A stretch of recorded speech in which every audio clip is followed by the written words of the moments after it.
কচু পাতা দেখেছেন নিশ্চয়ই, উপরে সবুজ আর ভেতরে চুলকানিতে ভরা।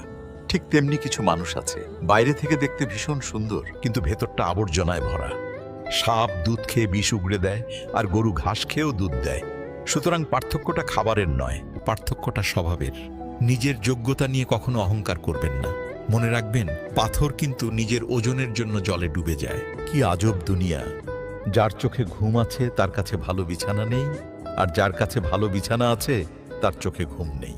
যার মনে দয়া আছে তার কাছে দেওয়ার মতো কিচ্ছু নেই, আর যার কাছে দেওয়ার মতো অনেক কিছু আছে তার দেওয়ার মতো মনটাই নেই। তুমি যে ভালোবেসে বারবার হেরে যাও, সেটা তোমার ব্যর্থতা নয়, তোমার সততা।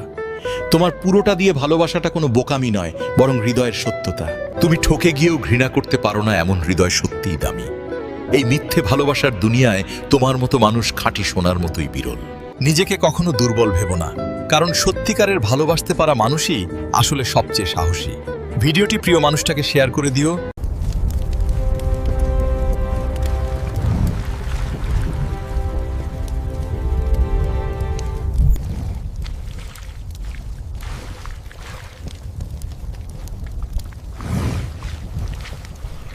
আজ আপনারা আমাকে যেখানে দেখছেন, এটা হচ্ছে আগ্নেয়গিরির উল্টো দিক, গতকাল যেখান থেকে আপনাদেরকে দেখিয়েছিলাম। চলুন একটু কাছে গিয়ে আগ্নেয়গিরি দেখার চেষ্টা করি। আপনারা দেখতে পাচ্ছেন আগ্নেয়গিরির লাভা কি পরিমাণ উত্তপ্ত।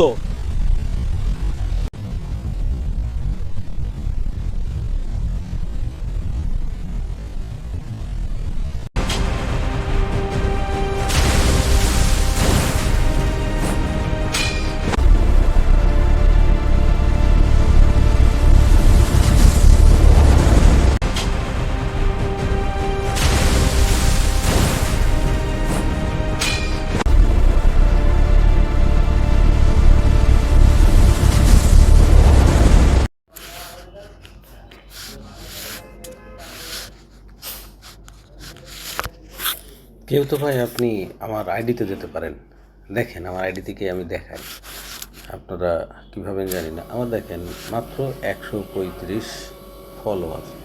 ওকে, 135 ফলোয়ার রয়েছে আমার। আর আপনি আইডিতে আবারও যান, গেলে দেখেন এখানে একটা ব্যক্তিকে খুঁজে পাবেন না যাকে আমি ফলো করি নাই।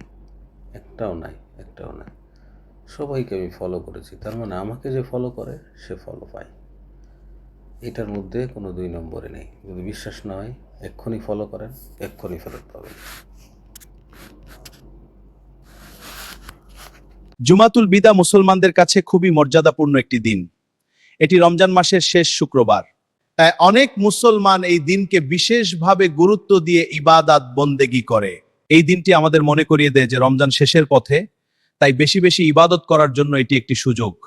এই দিনে মুসলমানরা বেশি করে নামাজ, দোয়া, কোরআন তিলাওয়াত ও দান সদকা করে। অনেকে এই দিনে আল্লাহর কাছে ক্ষমা ও রহমত চায় এবং নিজের জীবনের ভুলগুলো থেকে ফিরে আসার চেষ্টা করে। এই জুমা আমাদের মনে করিয়ে দেয় যে সামনে ঈদ উল ফিতর আসছে। জুমাতুল বিদা হলো রমজানের শেষ জুমা, যা মুসলমানদের জন্য বেশি ইবাদত, দোয়া এবং আল্লাহর নিকট ক্ষমা প্রার্থনার একটি গুরুত্বপূর্ণ সময়। আগ্নেয়গিরির লাভাও উপরের দিকে লাফ দিয়ে উঠছে। আমরা নিরাপদ দূরত্বে দাঁড়িয়ে আপনাদেরকে জানাচ্ছি, এই আগুনের উত্তাপ এত বেশি যে এর থেকে কাছে গিয়ে কথা বলা সম্ভব নয়। লাভাগুলো আস্তে আস্তে রাস্তাকে ঘিরে নিচ্ছে। সিকিউরিটি টিম রাস্তার পাস এবং ওই পাস বন্ধ করে দিয়েছে, যাতে এখানে কোনো গাড়ি প্রবেশ করতে না পারে। আশেপাশের গ্রামবাসীদেরকে নিরাপদ দূরত্ব সরিয়ে নেওয়া হয়েছে। পরিস্থিতি এখন ভয়াবহ।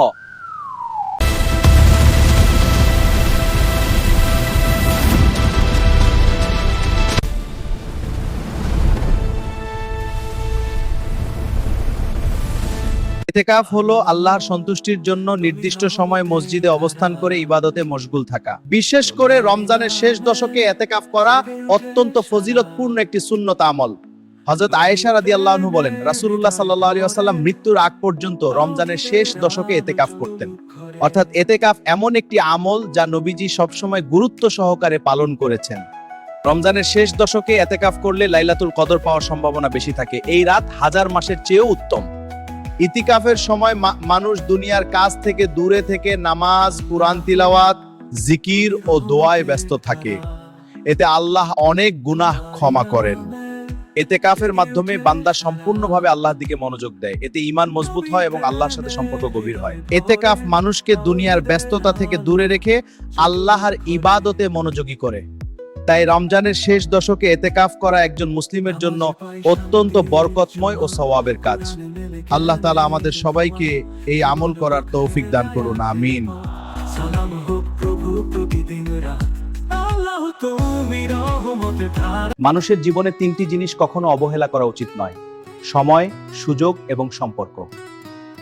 সময়কে অবহেলা করলে জীবন পিছিয়ে যায়, সুযোগকে অবহেলা করলে সাফল্য হাতছাড়া হয়, আর সম্পর্ককে অবহেলা করলে মানুষ একা হয়ে যায়। তাই সময়কে মূল্য দাও, সুযোগকে কাজে লাগাও এবং মানুষের সাথে সুন্দর ব্যবহার করো। এটাই সফল ও শান্তিপূর্ণ জীবনের পথ। দুনিয়া হচ্ছে একজন মুমিনের জন্য কারাগার এবং একজন কাফিরের জন্য জান্নাত। রাসূল সাল্লাল্লাহু আলাইহি ওয়াসাল্লাম বলেছেন, মুমিন দুনিয়ায় ধৈর্য ধরে, কারণ সে জানে তার জন্য সামনে জান্নাত অপেক্ষা করছে। সে অনেক কিছু করতে পারলেও হারাম কাজ থেকে নিজেকে আটকায়, নিজের ইচ্ছা আকাঙ্ক্ষাকে নিয়ন্ত্রণ করে। তাই দুনিয়ার জীবন তার জন্য যেন সীমাবদ্ধ ও নিয়ন্ত্রিত। অন্যদিকে কাফিরের জন্য দুনিয়া জান্নাতের মতো, কারণ সে আল্লাহর বিধিনিষেধ মানে না। দুনিয়ার আনন্দ ভোগই তার কাছে সবকিছু, আর সে দুনিয়াতেই সর্বোচ্চ সুখ খোঁজে। দুনিয়ার জীবন অস্থায়ী, প্রকৃত সুখ ও পুরস্কার আখিরাতে। মুমিন দুনিয়ায় ধৈর্য ধরে, কারণ সে জানে তার জন্য সামনে জান্নাত অপেক্ষা করছে। আল্লাহ এই আমল আমাদেরকে মেনে চলার তৌফিক দান করুন, আমিন। দুনিয়া হচ্ছে একজন মুমিনের জন্য কারাগার এবং একজন কাফিরের জন্য জান্নাত। রাসূল সাল্লাল্লাহু আলাইহি ওয়াসাল্লাম বলেছেন, মুমিন দুনিয়ায় ধৈর্য ধরে, কারণ সে জানে তার জন্য সামনে জান্নাত অপেক্ষা করছে। সে অনেক কিছু করতে পারলেও হারাম কাজ থেকে নিজেকে আটকায়, নিজের ইচ্ছা আকাঙ্ক্ষাকে নিয়ন্ত্রণ করে। তাই দুনিয়ার জীবন তার জন্য যেন সীমাবদ্ধ ও নিয়ন্ত্রিত। অন্যদিকে কাফিরের জন্য দুনিয়া জান্নাতের মতো, কারণ সে আল্লাহর বিধিনিষেধ মানে না। দুনিয়ার আনন্দ ভোগই তার কাছে সবকিছু, আর সে দুনিয়াতেই সর্বোচ্চ সুখ খোঁজে। দুনিয়ার জীবন অস্থায়ী, প্রকৃত সুখ ও পুরস্কার আখিরাতে। মুমিন দুনিয়ায় ধৈর্য ধরে, কারণ সে জানে তার জন্য সামনে জান্নাত অপেক্ষা করছে। আল্লাহ এই আমল আমাদেরকে মেনে চলার তৌফিক দান করুন, আমিন। আজকের আলোচনার বিষয় যাকাত, এর গুরুত্ব, ফজিলত ও বাস্তব প্রয়োগ। যাকাত কি? যাকাত শব্দের অর্থ হলো পবিত্রতা ও বৃদ্ধি। শরীয়তের পরিভাষায় নির্দিষ্ট পরিমাণ সম্পদের ওপর নির্দিষ্ট হারে নির্দিষ্ট সময় পরে গরিব অসহায়দের মাঝে দান করাকে যাকাত বলে। সমস্ত প্রশংসা আল্লাহ তাআলার জন্য, যিনি আমাদের সৃষ্টি করেছেন, রিজিক দান করেছেন এবং আমাদের জন্য দিনকে পরিপূর্ণ করেছেন। দরুদ ও সালাম বর্ষিত হোক মানবতার মুক্তির দিশারি প্রিয় নবী মুহাম্মদ সাল্লাল্লাহু আলাইহি ওয়াসাল্লামের উপর। আজকের আলোচনার বিষয় যাকাত, এর গুরুত্ব, ফজিলত ও বাস্তব প্রয়োগ। যাকাত কি? যাকাত শব্দের অর্থ হলো পবিত্রতা ও বৃদ্ধি। শরীয়তের পরিভাষায় নির্দিষ্ট পরিমাণ সম্পদের ওপর নির্দিষ্ট হারে নির্দিষ্ট সময় পরে গরিব অসহায়দের মাঝে দান করাকে যাকাত বলে। আল্লাহ তাআলা বলেন, তোমরা সালাত কায়েম করো এবং যাকাত প্রদান করো। এই আয়াতে সালাত ও যাকাতকে একসাথে উল্লেখ করা হয়েছে, যা প্রমাণ করে যাকাত ইসলামের অত্যন্ত গুরুত্বপূর্ণ একটি বিধান। হাদিসে এসেছে, ইসলাম প্রতিষ্ঠিত হয়েছে 5টি বিষয়ের ওপর, তার মধ্যে একটি হলো যাকাত। অর্থাৎ যাকাত শুধু দান নয়, এটি ইসলামের ভিত্তির একটি স্তম্ভ। যাকাত ফরজ হওয়ার শর্ত: 1. মুসলমান হতে হবে, 2. স্বাধীন হতে হবে, 3. নিসাব পরিমাণ সম্পদের মালিক হতে হবে, 1 হিজরি বছর অতিবাহিত হতে হবে। এই শর্তটি অত্যন্ত গুরুত্বপূর্ণ এবং এটি পূরণ করতে হবে, কোনো ব্যতিক্রম গ্রহণযোগ্য নয়। নিসাব পরিমাণ সাধারণত 7.5 ভরি স্বর্ণ বা 52.5 তোলা রূপার সমমূল্য সম্পদ। যাকাত কারা পাবে? আল্লাহ তাআলা স্পষ্টভাবে বলেছেন, যাকাতের হকদার 8 শ্রেণীর মানুষ। যাকাতের হকদার 8 শ্রেণীর মানুষ: 1. ফকির, 2. মিসকিন, 3. যাকাত সংগ্রহকারী, নতুন মুসলিম, দাস মুক্তির জন্য, ঋণগ্রস্ত ব্যক্তি, আল্লাহর পথে জিহাদকারী, মুসাফির। এটি আল্লাহর নির্ধারিত বিধান, মানুষের বানানো নয়। আল্লাহ বলেন, যারা স্বর্ণরূপ জমা করে রাখে এবং আল্লাহর পথে ভয় করে না, তাদের জন্য রয়েছে কঠিন শাস্তি। এটি অত্যন্ত ভয়াবহ সতর্কবাণী। আপনারা যদি এই সতর্কবাণীকে উপেক্ষা করেন, তাহলে ভয়াবহ পরিণতি ভোগ করতে হবে। যাকাত মানুষের অন্তর থেকে লোভ দূর করে। রাসূল সাল্লাল্লাহু আলাইহি ওয়াসাল্লাম বলেছেন, সৎকার সম্পদ কমায় না।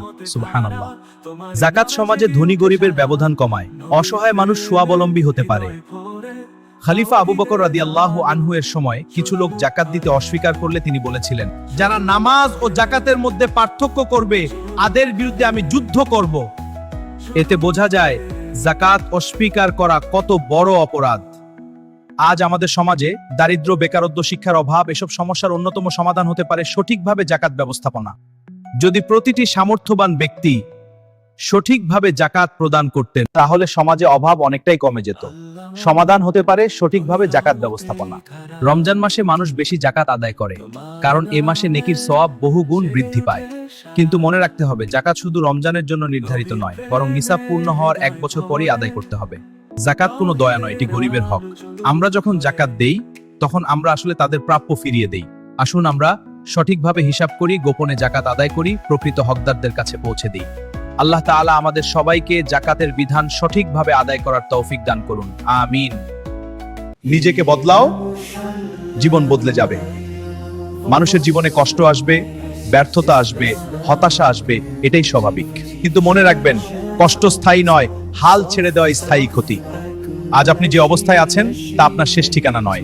আল্লাহ মানুষকে অসীম সম্ভাবনা দিয়ে সৃষ্টি করেছেন। আপনি যদি নিজেকে বিশ্বাস করেন, চেষ্টা চালিয়ে যান আর ধৈর্য ধরেন, তাহলে অসম্ভবও সম্ভব হয়ে যাবে। অনেকেই একবার ব্যর্থ হয়ে ভাবে আমার দ্বারা হবে না। না, ব্যর্থতা মানে আপনি শিখছেন। প্রতিটি হোঁচট আপনাকে শক্ত করে, প্রতিটি অশ্রু আপনাকে পরিণত করে। আর যদি আপনি 1% ভালো হতে পারেন, 100 দিনে আপনি 100% পরিবর্তিত হবেন। প্রতিদিন একটু একটু করে এগিয়ে যান। একটি ভালো অভ্যাস গড়ুন, একটি খারাপ অভ্যাস ছাড়ুন, একটি নতুন দক্ষতা শিখুন। মানুষ আপনাকে চিনুক বা না চিনুক, আল্লাহ আপনার চেষ্টা দেখেন। ভালো কাজ করুন, নিয়ত ঠিক রাখুন, অন্যের উপকার করুন। সাফল্য শুধু টাকার নাম নয়, সাফল্য হলো চরিত্র, সম্মান আর আত্মতৃপ্তি। কাল নয়, পরের মাস নয়, আজই শুরু করুন, কারণ আপনার স্বপ্ন অপেক্ষা করছে না। মনে রাখবেন, যে নিজের উপর জয়ী হতে পারে সেই প্রকৃত বিজয়ী। রাসূলুল্লাহ সাল্লাল্লাহু আলাইহি ওয়াসাল্লাম বলেছেন, মুসলিমকে যে কোনো ক্লান্তি, অসুখ, চিন্তা, শোক, এমনকি তার পায়ে কাঁটা ফুটলেও এর মাধ্যমে আল্লাহ তাআলা তার গুনাহ সমূহ ক্ষমা করে দেন। ক্লান্তি যদি আসে মনে, অসুখ নামে দেহে, চিন্তার মেঘ ঢাকে যখন জীবনেরই গেহে, শোকের ছায়া নামে নীরব অন্তরেরই কোণে, ধৈর্য ধরো মুমিন তখন রবের ভরসা মনে। পায়ে যদি কাটা ফুটে ব্যথা লাগে ক্ষণে, তাও যে বিফল যায় না কিছু, লিখা আছে গুণে। রহমতেরই হাত বাড়িয়ে দয়াময় সেই রব, গুনাহগুলো ঝরিয়ে দেন, করেন অন্তর সব। দুঃখ তাই অভিশাপ নয়, রহমতেরই দান, ধৈর্যের মাঝে লুকিয়ে আছে জান্নাতেরই জ্ঞান। হাসি কান্না সবই মুমিন পায় সওয়াবের ছোঁয়া, রবের দিকে ধাবিত হলে কষ্ট যায় যে ধোয়া। তাই বিপদে ভেঙে পড়ো না, রেখো ঈমান ঠিক, প্রতিটি ক্ষত সাক্ষী হবে রহমতেরই দিক, আমিন। ইতিকাফ হলো আল্লাহর সন্তুষ্টির জন্য নির্দিষ্ট সময় মসজিদে অবস্থান করে ইবাদতে মশগুল থাকা। বিশেষ করে রমজানের শেষ দশকে ইতিকাফ করা অত্যন্ত ফজিলতপূর্ণ একটি সুন্নত আমল। হযরত আয়েশা রাদিয়াল্লাহু আনহা বলেন, রাসূলুল্লাহ সাল্লাল্লাহু আলাইহি ওয়াসাল্লাম মৃত্যুর আগ পর্যন্ত রমজানের শেষ দশকে ইতিকাফ করতেন। অর্থাৎ ইতিকাফ এমন একটি আমল যা নবীজি সবসময় গুরুত্ব সহকারে পালন করেছেন। রমজানের শেষ দশকে ইতিকাফ করলে লাইলাতুল কদর পাওয়ার সম্ভাবনা বেশি থাকে। এই রাত 1000 মাসের চেয়েও উত্তম। ইতিকাফের সময় মানুষ দুনিয়ার কাজ থেকে দূরে থেকে নামাজ, কুরআন তিলাওয়াত, জিকির ও দোয়ায় ব্যস্ত থাকে। এতে আল্লাহ অনেক গুনাহ ক্ষমা করেন। ইতিকাফের মাধ্যমে বান্দা সম্পূর্ণভাবে আল্লাহর দিকে মনোযোগ দেয়। এতে ঈমান মজবুত হয় এবং আল্লাহর সাথে সম্পর্ক গভীর হয়। ইতিকাফ মানুষকে দুনিয়ার ব্যস্ততা থেকে দূরে রেখে আল্লাহর ইবাদতে মনোযোগী করে। তাই রমজানের শেষ দশকে ইতিকাফ করা একজন মুসলিমের জন্য অত্যন্ত বরকতময় ও সওয়াবের কাজ। আল্লাহ তাআলা আমাদের সবাইকে এই আমল করার তৌফিক দান করুন, আমিন। সালাম হোক প্রভু প্রতিদিন রাত, আল্লাহ তুমি রহমতের ধারা।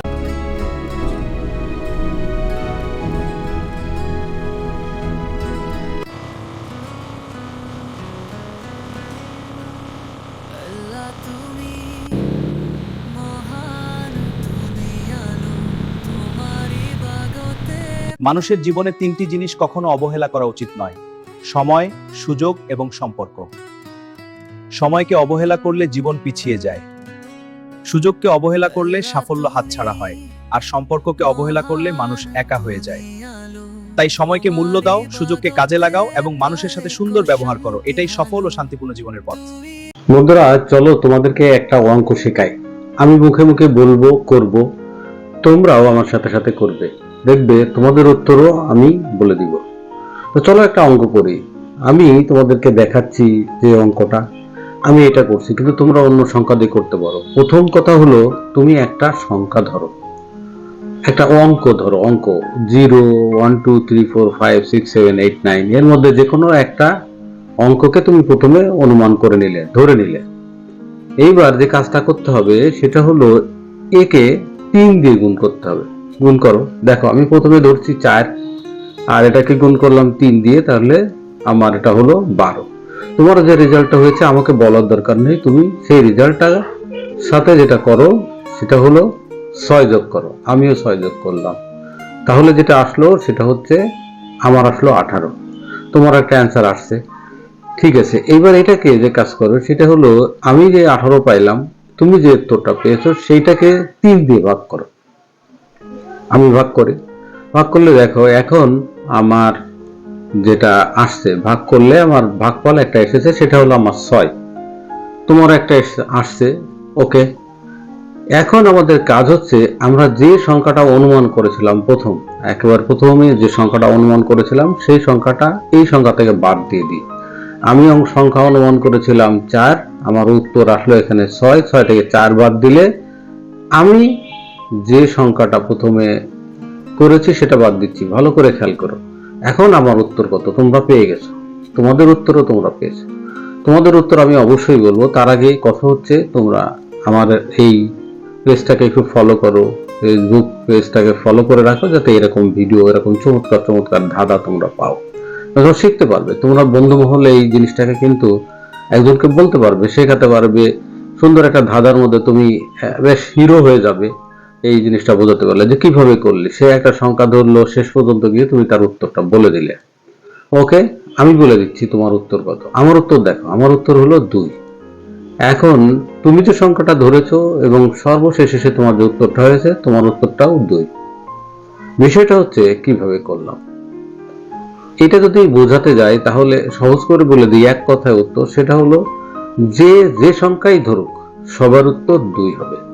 তুমি এই ফর্মুলা দিয়ে যদি সবগুলো করো, কি করেছি, একটা সংখ্যা ধরেছি, সেটাকে 3 দিয়ে গুণ করেছি, তার সাথে 6 যোগ করেছি, 6 থেকে তাকে 3 দিয়ে ভাগ করেছি, যে ভাগফল আসছে, ভাগফল থেকে যে সংখ্যাটা ধরেছিল সেটা বাদ দিয়েছি, সর্বশেষ থাকবে 2।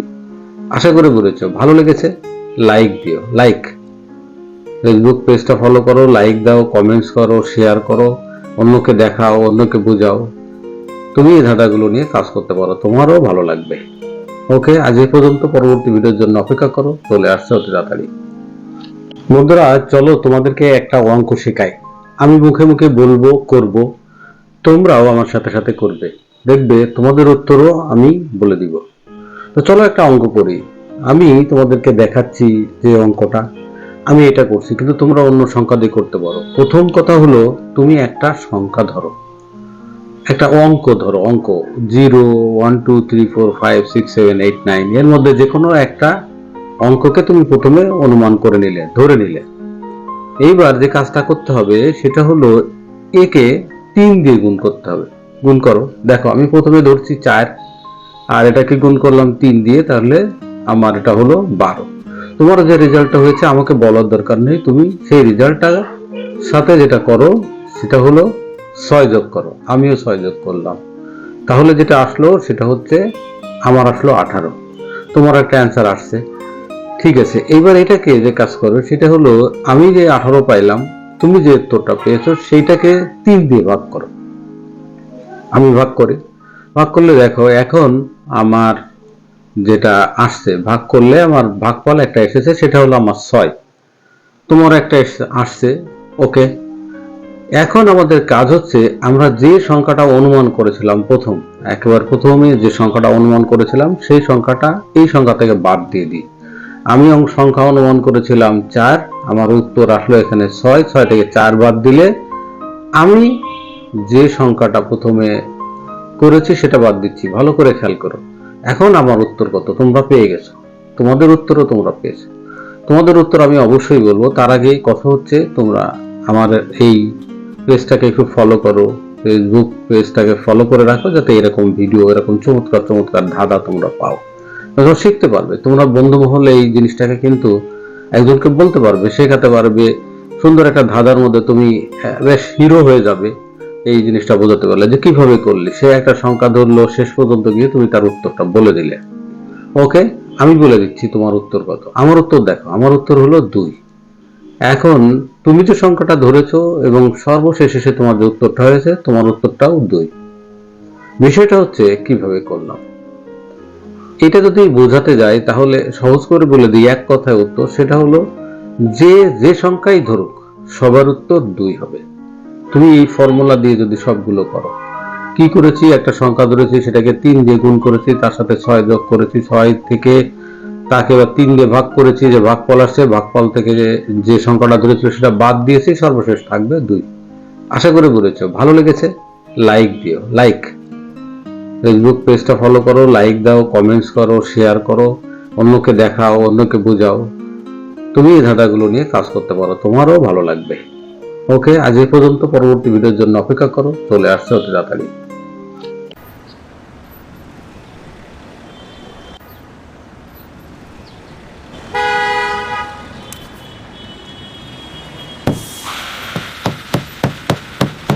দুনিয়া হচ্ছে একজন মুমিনের জন্য কারাগার এবং একজন কাফিরের জন্য জান্নাত। রাসূল সাল্লাল্লাহু আলাইহি ওয়াসাল্লাম বলেছেন, মুমিন দুনিয়ায় ধৈর্য ধরে, কারণ সে জানে তার জন্য সামনে জান্নাত অপেক্ষা করছে। সে অনেক কিছু করতে পারলেও হারাম কাজ থেকে নিজেকে আটকায়, নিজের ইচ্ছা আকাঙ্ক্ষাকে নিয়ন্ত্রণ করে। তাই দুনিয়ার জীবন তার জন্য যেন সীমাবদ্ধ ও নিয়ন্ত্রিত। অন্যদিকে কাফিরের জন্য দুনিয়া জান্নাতের মতো, কারণ সে আল্লাহর বিধিনিষেধ মানে না। দুনিয়ার আনন্দ ভোগই তার কাছে সবকিছু, আর সে দুনিয়াতেই সর্বোচ্চ সুখ খোঁজে। দুনিয়ার জীবন অস্থায়ী, প্রকৃত সুখ ও পুরস্কার আখিরাতে। মুমিন দুনিয়ায় ধৈর্য ধরে, কারণ সে জানে তার জন্য সামনে জান্নাত অপেক্ষা করছে। আল্লাহ এই আমল আমাদেরকে মেনে চলার তৌফিক দান করুন, আমিন। দুনিয়া হচ্ছে একজন মুমিনের জন্য কারাগার এবং একজন কাফিরের জন্য জান্নাত। রাসূল সাল্লাল্লাহু আলাইহি ওয়াসাল্লাম বলেছেন, মুমিন দুনিয়ায় ধৈর্য ধরে, কারণ সে জানে তার জন্য সামনে জান্নাত অপেক্ষা করছে। সে অনেক কিছু করতে পারলেও হারাম কাজ থেকে নিজেকে আটকায়, নিজের ইচ্ছা আকাঙ্ক্ষাকে নিয়ন্ত্রণ করে। তাই দুনিয়ার জীবন তার জন্য যেন সীমাবদ্ধ ও নিয়ন্ত্রিত। অন্যদিকে কাফিরের জন্য দুনিয়া জান্নাতের মতো, কারণ সে আল্লাহর বিধিনিষেধ মানে না। দুনিয়ার আনন্দ ভোগই তার কাছে সবকিছু, আর সে দুনিয়াতেই সর্বোচ্চ সুখ খোঁজে। দুনিয়ার জীবন অস্থায়ী, প্রকৃত সুখ ও পুরস্কার আখিরাতে। মুমিন দুনিয়ায় ধৈর্য ধরে, কারণ সে জানে তার জন্য সামনে জান্নাত অপেক্ষা করছে। আল্লাহ এই আমল আমাদেরকে মেনে চলার তৌফিক দান করুন, আমিন। বন্ধুরা, আমি যে কাজটি শুরু করেছি সেটা তোমরাও করতে পারো। আমার সাথে তোমাদেরকে থাকতে হবে। তার জন্য আমি যে কাজটি করেছি, আমার প্রত্যেকটা ফলোয়ারকে তাদের মূল্যায়ন করার জন্য আমি একটা লটারির ব্যবস্থা করেছি। আমার এই পেজটি একেবারে নতুন। যখনই এই পেজটা 10,000 ফলোয়ার হবে, আমি 10,000 ফলোয়ারকে নিয়ে একটা লটারি করব এবং সেখানে তোমাদেরকে দিব একটা আকর্ষণীয় গিফট। তাই তোমরা ফলো করতে থাকো এবং জিতে নাও আকর্ষণীয় গিফটটি। বন্ধুরা, আমি যে কাজটি শুরু করেছি সেটা তোমরাও করতে পারো। আমার সাথে তোমাদেরকে থাকতে হবে। তার জন্য আমি যে কাজটি করেছি, আমার প্রত্যেকটা ফলোয়ারকে তাদের মূল্যায়ন করার জন্য আমি একটা লটারির ব্যবস্থা করেছি। আমার এই পেজটি একেবারে নতুন। যখনই এই পেজটা 10,000 ফলোয়ার হবে, আমি 10,000 ফলোয়ারকে নিয়ে একটা লটারি করব এবং সেখানে তোমাদেরকে দিব একটা আকর্ষণীয় গিফট। তাই তোমরা ফলো করতে থাকো এবং জিতে নাও আকর্ষণীয় গিফটটি। বন্ধুরা, আমার এই পেজটি একেবারে নতুন। আমার এই পেজের একটা বিশেষ বৈশিষ্ট্য হলো, আমার পেজে যারা এখন পর্যন্ত ফলো করেছে প্রত্যেককে আমি আমার ফলো ব্যাক করেছি এবং আমার এই ফলোয়ার যারা রয়েছে তারা সবাই প্রত্যেকে ফলো ব্যাক করে। তাই তোমাদের যাদের ফলোয়ার প্রয়োজন রয়েছে, আমার এই পেজে আসো, যারা রয়েছে আমার ফলোয়ার তাদেরকে ফলো করো আর ফলো ব্যাক নিয়ে যাও। তাতে করে তোমার ফলোয়ার বেড়ে যাবে। বন্ধুরা, আমার এই পেজটি একেবারে নতুন। আমার এই পেজের একটা বিশেষ বৈশিষ্ট্য হলো, আমার পেজে যারা এখন পর্যন্ত ফলো করেছে প্রত্যেককে আমি আমার ফলো ব্যাক করেছি এবং আমার এই ফলোয়ার যারা রয়েছে তারা সবাই প্রত্যেকে ফলো ব্যাক করে। তাই তোমাদের যাদের ফলোয়ার প্রয়োজন রয়েছে, আমার এই পেজে আসো, যারা রয়েছে আমার ফলোয়ার তাদেরকে ফলো করো আর ফলো ব্যাক নিয়ে যাও। তাতে করে কি হবে, তাতে করে তোমার ফলোয়ার বেড়ে যাবে।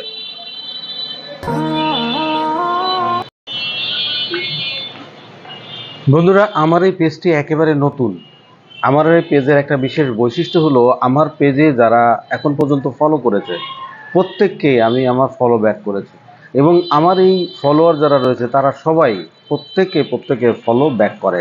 তাই তোমাদের যাদের ফলোয়ার প্রয়োজন রয়েছে আমার এই পেজে আসো, যারা রয়েছে আমার ফলোয়ার তাদেরকে ফলো করো আর ফলো ব্যাক নিয়ে যাও। তাতে করে কি হবে, তাতে করে তোমার ফলোয়ার বেড়ে যাবে। Hey everyone, check out this incredible underwater world. Whoa, a dolphin, you're so friendly. Woo, this is amazing. বন্ধুরা, আমি পানির ভিতরে ভিডিও করছি আর আমার বন্ধুর জন্য অপেক্ষা এসেছে। ওরে বাবা, আমার বন্ধু চলে আসছে। চল বন্ধু, চলে যাও অন্যদিকে। বন্ধুরা, আমি পানির ভিতরে ভিডিও করছি আর আমার বন্ধুর জন্য অপেক্ষা করছি। ওরে বাবা, আমার বন্ধু চলে আসছে। ও অন্যদিকে। বন্ধুরা, আমি যে কাজটি শুরু করেছি সেটা তোমরাও করতে পারো। আমার সাথে তোমাদেরকে থাকতে হবে। তার জন্য আমি যে কাজটি করেছি, আমার প্রত্যেকটা ফলোয়ারকে তাদের মূল্যায়ন করার জন্য আমি একটা লটারির ব্যবস্থা করেছি। আমার এই পেজটি একেবারে নতুন। যখনই এই পেজটা 10,000 ফলোয়ার হবে, আমি 10,000 ফলোয়ারকে নিয়ে একটা লটারি করব এবং সেখানে তোমাদেরকে দিব একটা আকর্ষণীয় গিফট। তাই তোমরা ফলো করতে থাকো এবং জিতে নাও আকর্ষণীয় গিফটটি।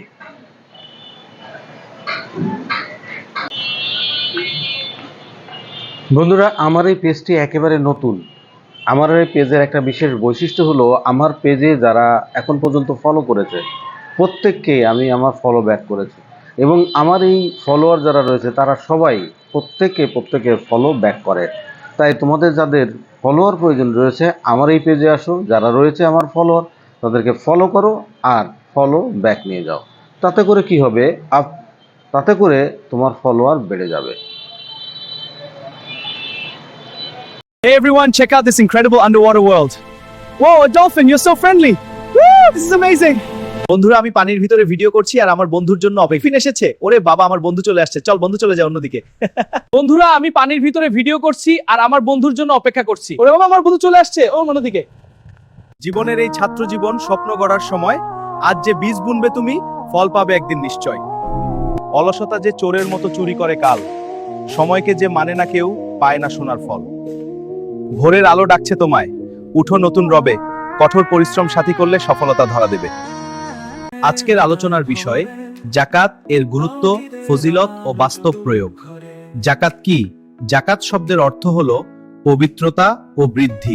শরীয়তের পরিভাষায় নির্দিষ্ট পরিমাণ সম্পদের ওপর নির্দিষ্ট হারে নির্দিষ্ট সময় পরে গরিব অসহায়দের মাঝে দান করাকে যাকাত বলে। সমস্ত প্রশংসা আল্লাহ তাআলার জন্য, যিনি আমাদের সৃষ্টি করেছেন, রিজিক দান করেছেন এবং আমাদের জন্য দিনকে পরিপূর্ণ করেছেন। দরুদ ও সালাম বর্ষিত হোক মানবতার মুক্তির দিশারি প্রিয় নবী মুহাম্মদ সাল্লাল্লাহু আলাইহি ওয়াসাল্লামের উপর। স্বপ্ন যদি থাকে বড়, উঠে দাঁড়াও, স্বপ্ন গড়ো। অলস হলে হবে না বড়, অলসতাকে দূরে জড়ো। ঘাম ঝরালে ফুটবে ফুল, ভাঙবে সব হতাশার কুল। লক্ষ্যে থাকো অটল মন, স্বপ্ন পূরণ হবে তখন।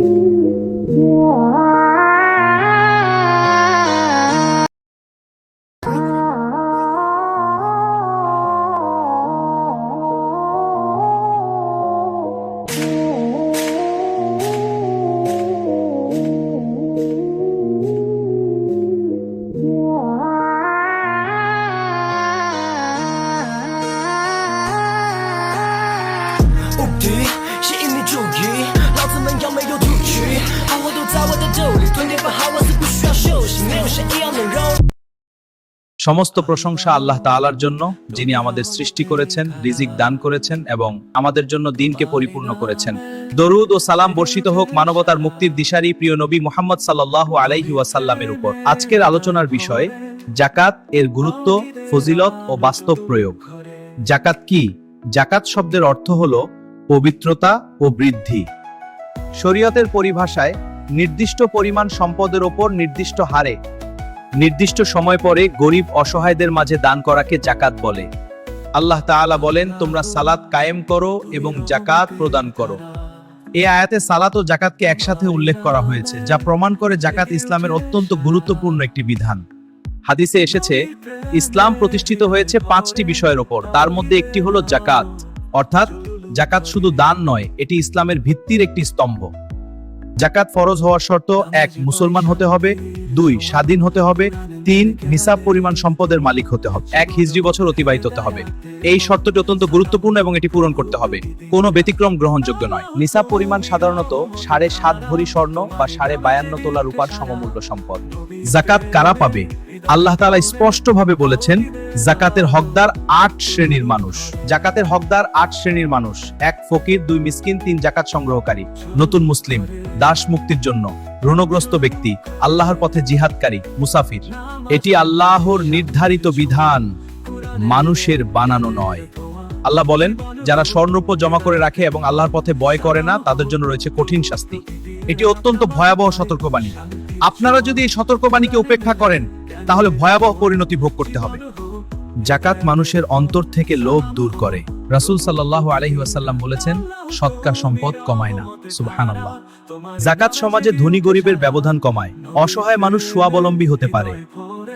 খলিফা আবু বকর রাদিয়াল্লাহু আনহু এর সময় কিছু লোক জাকাত দিতে অস্বীকার করলে তিনি বলেছিলেন, যারা নামাজ ও জাকাতের মধ্যে পার্থক্য করবে, তাদের বিরুদ্ধে আমি যুদ্ধ করব।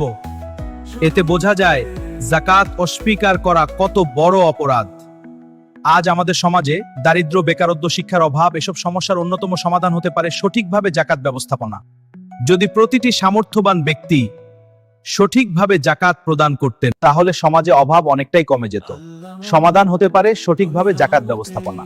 রমজান মাসে মানুষ বেশি জাকাত আদায় করে, কারণ এ মাসে নেকির সওয়াব বহুগুণ বৃদ্ধি পায়।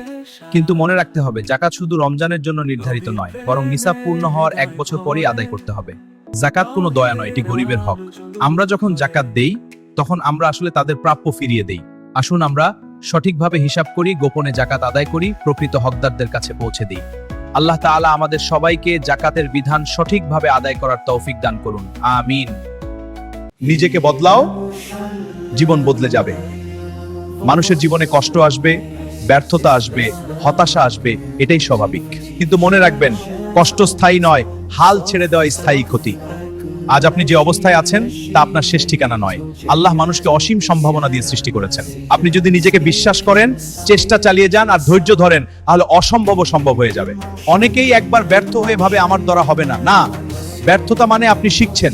প্রতিটি হোঁচট আপনাকে শক্ত করে, প্রতিটি অশ্রু আপনাকে পরিণত করে। আর যদি আপনি 1% ভালো হতে পারেন, 100 দিনে আপনি 100% পরিবর্তিত হবেন। প্রতিদিন একটু একটু করে এগিয়ে যান। একটি ভালো অভ্যাস গড়ুন, একটি খারাপ অভ্যাস ছাড়ুন, একটি নতুন দক্ষতা শিখুন। মানুষ আপনাকে চিনুক বা না চিনুক, আল্লাহ আপনার চেষ্টা দেখেন। ভালো কাজ করুন, নিয়ত ঠিক রাখুন, অন্যের উপকার করুন। সাফল্য শুধু টাকার নাম নয়, সাফল্য হলো চরিত্র, সম্মান আর আত্মতৃপ্তি। কাল নয়, পরের মাস নয়, আজই শুরু করুন, কারণ আপনার স্বপ্ন অপেক্ষা করছে না। মনে রাখবেন, যে নিজের উপর জয়ী হতে পারে, সেই প্রকৃত বিজয়ী। আমি 9 সেকেন্ড দৌড়ানোর জন্য 4 বছর প্রশিক্ষণ নিয়েছি, আর মানুষ 2 মাসে ফল না পেয়েই হাল ছেড়ে দেয়। কথাটি বলেছেন হুসাইন বোল্ট। এই কথাটি শুধু অনুপ্রেরণামূলক নয়, এটি উসাইন বোল্টের জীবনের বাস্তব গল্প। এই পৃথিবীর দ্রুততম মানুষ হতে তিনি রাতারাতি তৈরি হননি। ছোটবেলায় তিনি ছিলেন দুষ্টু, ক্রিকেট খেলতে ভালোবাসতেন। পরে কোচের নজরে পড়ে ট্র্যাকে আসেন। ক্যারিয়ারের শুরুটা সহজ ছিল না। তিনি একাধিকবার ইনজুরিতে পড়েছেন। 2004 অ্যাথেন্স অলিম্পিকে অংশ নিয়েও বড় সাফল্য পাননি। সমালোচনা, ব্যর্থতা, শারীরিক সমস্যার মধ্য দিয়েই তাকে এগোতে হয়েছে। কিন্তু তিনি থামেননি।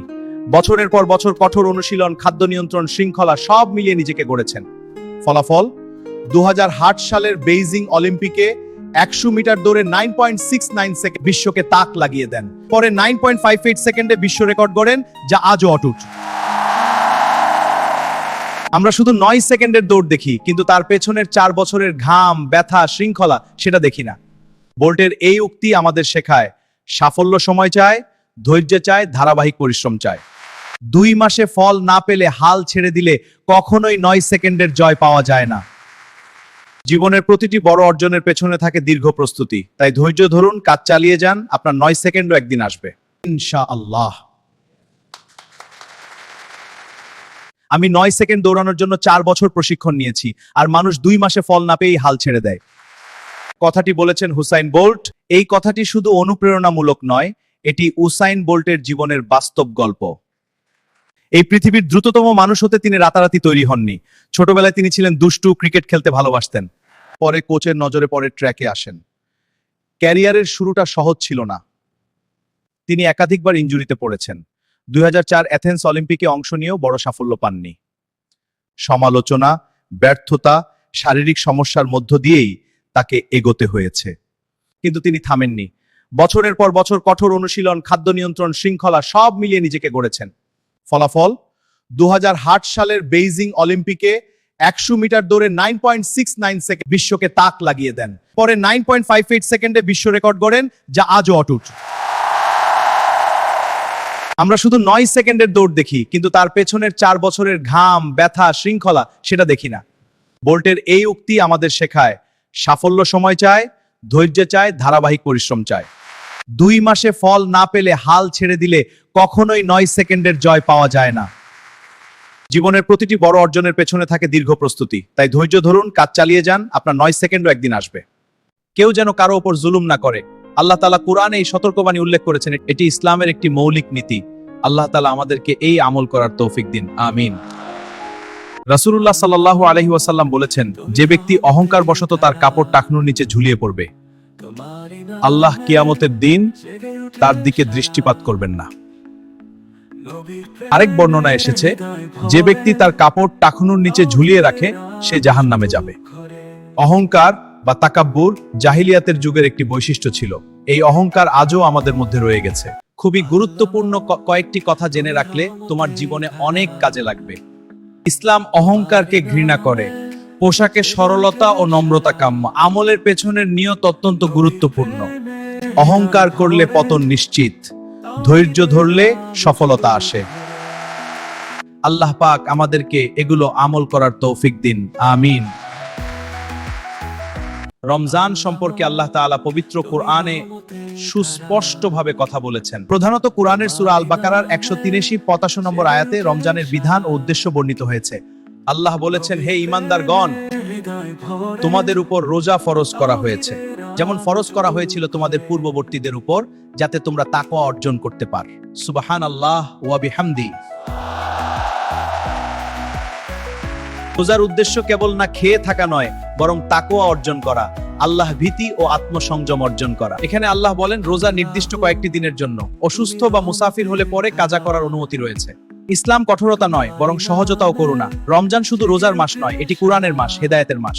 রমজান মাস যাতে কুরআন নাজিল করা হয়েছে, মানুষের জন্য হেদায়েত, সঠিক পথের সুস্পষ্ট প্রমাণ এবং সত্য মিথ্যার পার্থক্যকারী হিসেবে। রমজান হলো তাকওয়া অর্জনের মাস, কুরআনের সাথে সম্পর্ক গভীর করার মাস, আত্মশুদ্ধি ও আত্মসংযমের প্রশিক্ষণের মাস। এই মাসটি আল্লাহর রহমত ও ক্ষমা পাওয়ার মাস। আসুন আমরা এই সুযোগকে কাজে লাগাই, আল্লাহর নৈকট্য লাভ করতে চেষ্টা করি। রমজান মাসে রাসূলুল্লাহ সাল্লাল্লাহু আলাইহি ওয়াসাল্লাম নিজে যে আমলগুলো করতেন এবং করতে উৎসাহ দিতেন, সেগুলোর গুরুত্বপূর্ণ কয়েকটি জেনে নিন। রমজান শুধু একটি মাস নয়, এটি আত্মশুদ্ধি ও রহমতের মৌসুম। এই মাসে রাসূলুল্লাহ সাল্লাল্লাহু আলাইহি ওয়াসাল্লাম বিশেষ কিছু আমল করতেন এবং আমাদেরও করতে উৎসাহ দিয়েছেন। তিনি নিয়মিত সাওম পালন করতেন এবং বলেছেন, ঈমান ও সওয়াবের আশায় রোজা রাখলে গুনাহ মাফ হয়ে যায়। রমজানের রাতে তিনি দীর্ঘ নামাজ আদায় করতেন। রমজানে তার দানশীলতা ছিল প্রবল বাতাসের চেয়েও বেশি। হযরত ইবনে আব্বাস রাদিয়াল্লাহু আনহু বলেন, রমজানে তিনি জিবরাইল আলাইহি ওয়াসাল্লামের সাথে কুরআন পর্যালোচনা করতেন। শেষ দশকে তিনি ইতিকাফ করতেন এবং শবে কদর খুঁজতে উৎসাহ দিতেন। তিনি সাহরি খাওয়ার প্রতি গুরুত্ব দিতেন এবং দ্রুত ইফতার করতেন। রোজা হবে খাঁটি নিয়তে, কোরআন হবে দৈনিক সঙ্গী, নামাজ হবে নিয়মিত, দান হবে আন্তরিক, আর দোয়া হবে অশ্রুসিক্ত হৃদয়ে। চলুন রাসূলুল্লাহের সুন্নাহ অনুসরণে রমজানকে করি জীবনের পরিবর্তনের সূচনা, আমিন। রাসূলুল্লাহ সাল্লাল্লাহু আলাইহি ওয়াসাল্লাম বলেছেন, মুসলিমকে যে কোনো ক্লান্তি, অসুখ, চিন্তা, শোক, এমনকি তার পায়ে কাঁটা ফুটলেও এর মাধ্যমে আল্লাহ তাআলা তার গুনাহ সমূহ ক্ষমা করে দেন। ক্লান্তি যদি আসে মনে, অসুখ নামে দেহে, চিন্তার মেঘ ঢাকে যখন জীবনেরই গেহে, শোকের ছায়া নামে নীরব অন্তরেরই কোণে, ধৈর্য ধরো মুমিন তখন রবের ভরসা মনে। পায়ে যদি কাঁটা ফুটে ব্যথা লাগে ক্ষণে, তাও যে বিফল যায় না কিছু, লিখা আছে গুণে। রহমতেরই হাত বাড়িয়ে দয়াময় সেই রব গুনাহগুলো ঝরিয়ে দেন করেন অন্তর সব। দুঃখ তাই অভিশাপ নয়, রহমতেরই দান। ধৈর্যের মাঝে লুকিয়ে আছে জান্নাতেরই জ্ঞান। হাসি কান্না সবই মুমিন পায় সওয়াবের ছোঁয়া, রবের দিকে ধাবিত হলে কষ্ট যায় যে ধোয়া। তাই বিপদে ভেঙে পড়ো না, রেখো ঈমান ঠিক, প্রতিটি ক্ষত সাক্ষী হবে রহমতেরই দিক। আমিন। মৃত্যুর পর ধন সম্পদ হবে ওয়ারিসদের, রুহু হবে আজরাইলের, মাংস হবে পোকামাকড়ের, হাড় হবে মাটির, নিজের বলতে থাকবে শুধু তোমার নেক আমল। তাই সময় থাকতে গড়ে নাও তোমার আখিরাতের সম্বল। রাসূলুল্লাহ সাল্লাল্লাহু আলাইহি ওয়াসাল্লাম বলেছেন, যখন রমজান আসে তখন রহমতের দরজাগুলো খুলে দেওয়া হয়, জাহান্নামের দরজাগুলো বন্ধ করে দেওয়া হয় এবং শয়তানদের শৃঙ্খলাবদ্ধ করা হয়। রমজান মাসে আল্লাহ তাআলা বান্দাদের প্রতি বিশেষ দয়া বর্ষণ করেন। নফল ইবাদত ফরজের সমান সওয়াব পায় আর ফরজের সওয়াব বহুগুণ বৃদ্ধি পায়। কোরআন তিলাওয়াত, দান, সদকা ইত্যাদির মাধ্যমে আল্লাহর রহমত লাভের সুযোগ তৈরি হয়। রমজানের মধ্যেই এমন এক রাত আছে যা হাজার মাসের চেয়ে উত্তম, এটিও রহমতের সবচেয়ে বড় প্রকাশ। রমজান হলো আত্মশুদ্ধির মাস। রোজা মানুষের ভিতরের তাকওয়া, আল্লাহ ভীতি বৃদ্ধি করে। যখন বান্দা নিজের নফসকে নিয়ন্ত্রণ করে তখন সে আল্লাহর রহমতের আরো উপযুক্ত হয়ে ওঠে। গুনাহ থেকে বেঁচে থাকা, বেশি বেশি দোয়া ও ইস্তিগফার করা উচিত। আমিন। হযরত আবু হুরায়রা রাদিয়াল্লাহু আনহু থেকে বর্ণিত, রাসূলুল্লাহ সাল্লাল্লাহু আলাইহি ওয়াসাল্লাম বলেছেন, কিয়ামতের দিন বান্দার আমলের মধ্যে সর্বপ্রথম তার সালাতের হিসাব নেওয়া হবে। যদি তার সালাত সঠিক হয় তবে সে সফল ও মুক্তি লাভ করবে, আর যদি তা ত্রুটিপূর্ণ হয় তবে সে ক্ষতিগ্রস্ত ও ব্যর্থ হবে। যদি ফরজ সালাতে কোনো ঘাটতি থাকে আল্লাহ তাআলা বলবেন, দেখো আমার বান্দার কোনো নফল সালাত আছে কিনা। অতঃপর নফল দ্বারা ফরজের ঘাটতি পূরণ করা হবে, এরপর অন্যান্য আমলের হিসাবও এভাবেই নেওয়া হবে। হযরত আবু হুরায়রা রাদিয়াল্লাহু আনহু থেকে বর্ণিত, রাসূলুল্লাহ সাল্লাল্লাহু আলাইহি ওয়াসাল্লাম বলেছেন, কিয়ামতের দিন বান্দার আমলের মধ্যে সর্বপ্রথম তার সালাতের হিসাব নেওয়া হবে। যদি তার সালাত সঠিক হয় তবে সে সফল ও মুক্তি লাভ করবে, আর যদি তা ত্রুটিপূর্ণ হয় তবে সে ক্ষতিগ্রস্ত ও ব্যর্থ হবে। যদি ফরজ সালাতে কোনো ঘাটতি থাকে আল্লাহ তাআলা বলবেন, দেখো আমার বান্দার কোনো নফল সালাত আছে কিনা। অতঃপর নফল দ্বারা ফরজের ঘাটতি পূরণ করা হবে, এরপর অন্যান্য আমলের হিসাবও এভাবেই নেওয়া হবে। সালাত ইসলামের স্তম্ভ, এটি ঈমানের বাস্তব প্রমাণ। ফরজ সালাতের গুরুত্ব অপরিসীম, অবহেলা করলে ক্ষতির সম্ভব না। নফল ইবাদতের মূল্য আছে, তা ফরজের ঘাটতি পূরণে সহায়ক। সাফল্যের চাবিকাঠি সালাত, দুনিয়া ও আখিরাতে কল্যাণের পথ। তাই আমাদের উচিত সময় মতো খুশু খুজুর সাথে সালাত আদায় করা। রাসূল সাল্লাল্লাহু আলাইহি ওয়াসাল্লাম বিদ্বেষ, বিভেদ ও অহংকার সম্পর্কে বলেছেন, নিশ্চয়ই আল্লাহর কাছে সবচেয়ে নিকৃষ্ট ব্যক্তি হলো সেই ব্যক্তি যে ঝগড়াটে ও তর্কপ্রিয়। নবী সাল্লাল্লাহু আলাইহি ওয়াসাল্লামের দিকে কিছু লোক ছিল যারা সত্য জানার জন্য নয় বরং নিজেকে জাহির করা, অন্যকে পরাজিত করা এবং কথার মারপেঁচাে জড়িয়ে ঝগড়া বাঁধানোর জন্য ধর্মীয় ও দুনিয়াবী বিষয়ে তর্কে লিপ্ত হতো। এরা কথা বলতো রুড ভাষায়, অহংকার নিয়ে, অপরকে অপমান করার মানসিকতা থেকে। এই আচরণ সমাজে বিদ্বেষ, বিভেদ ও অহংকার ছড়াতো।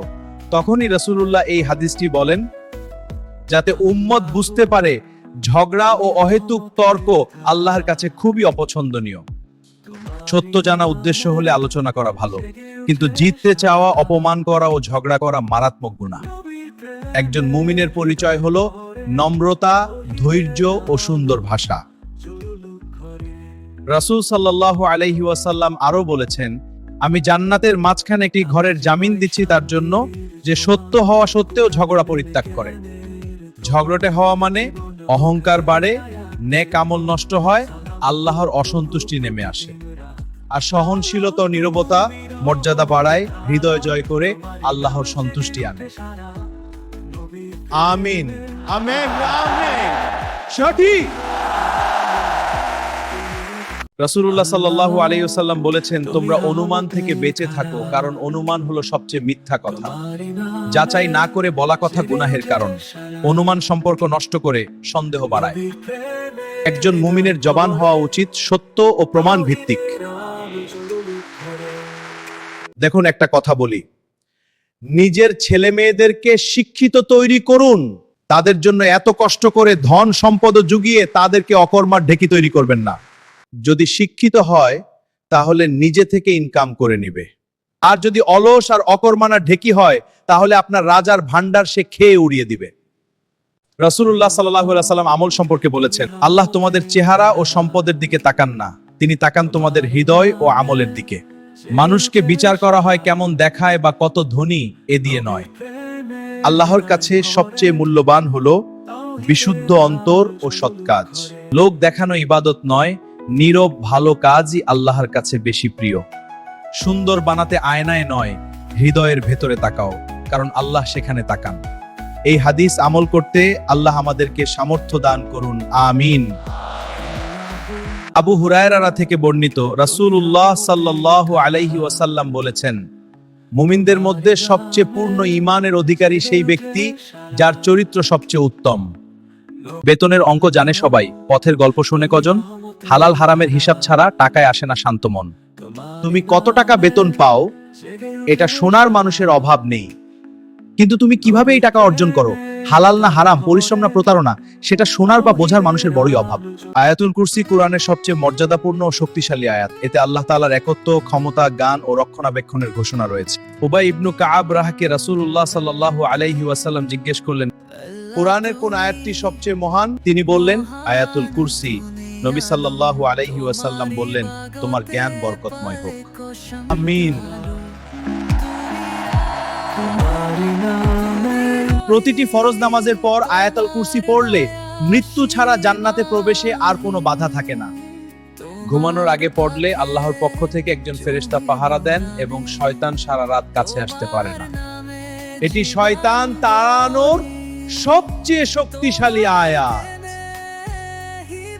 ঘর, সন্তান ও সম্পদের জন্য হিফাজত ও বরকতের ঢাল হিসেবে কাজ করে।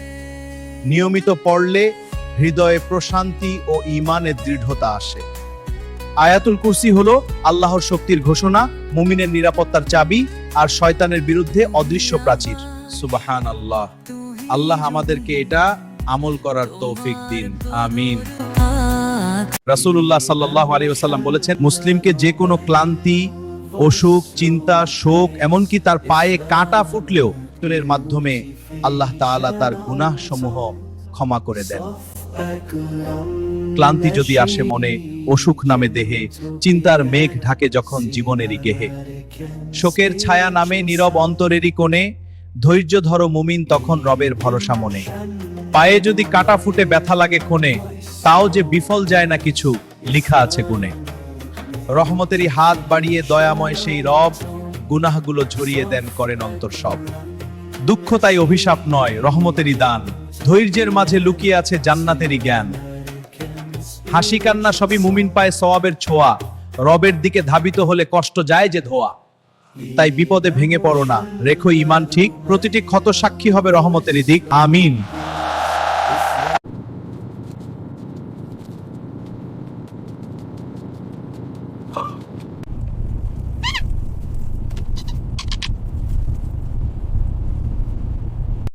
আমিও কাঠবিড়ালি মাঠের মধ্যে দিয়ে হাঁটছি, সে মাঝে মধ্যে খেতে চলে যাচ্ছে, আবার চলে আসছে।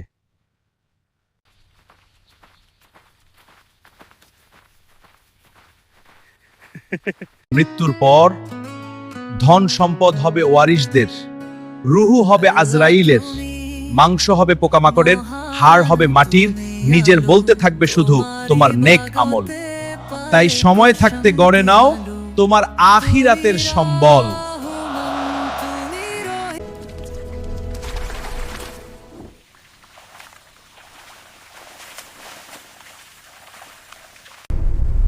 এত ছোট কুমিরের বাচ্চারা, চুপ করো, আমার কথা বল, আমার কথা বল তো।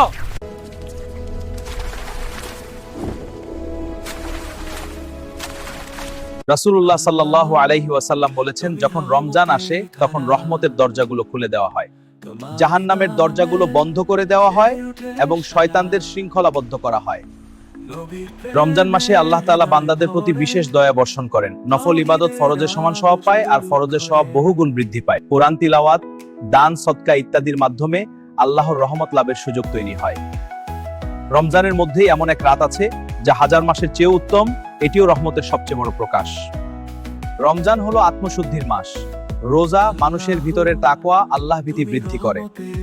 যখন বান্দা নিজের নফসকে নিয়ন্ত্রণ করে, তখন সে আল্লাহর রহমতের আরো উপযুক্ত হয়ে ওঠে। গুনাহ থেকে বেঁচে থাকা, বেশি বেশি দোয়া ও ইস্তিগফার করা উচিত। আমিন। বন্ধুরা, স্টার সেন্টাররা কি সত্যি স্টার দেয়? বিশ্বাস তো অনেককেই করেছি, অনেকের কথা অনুযায়ী কমেন্টস করেছি, অনেকের কথা অনুযায়ী শেয়ার করেছি, লাইক করেছি, ফলো করেছি। এমনটাই বলছিলেন আমার একজন ফলোয়ার।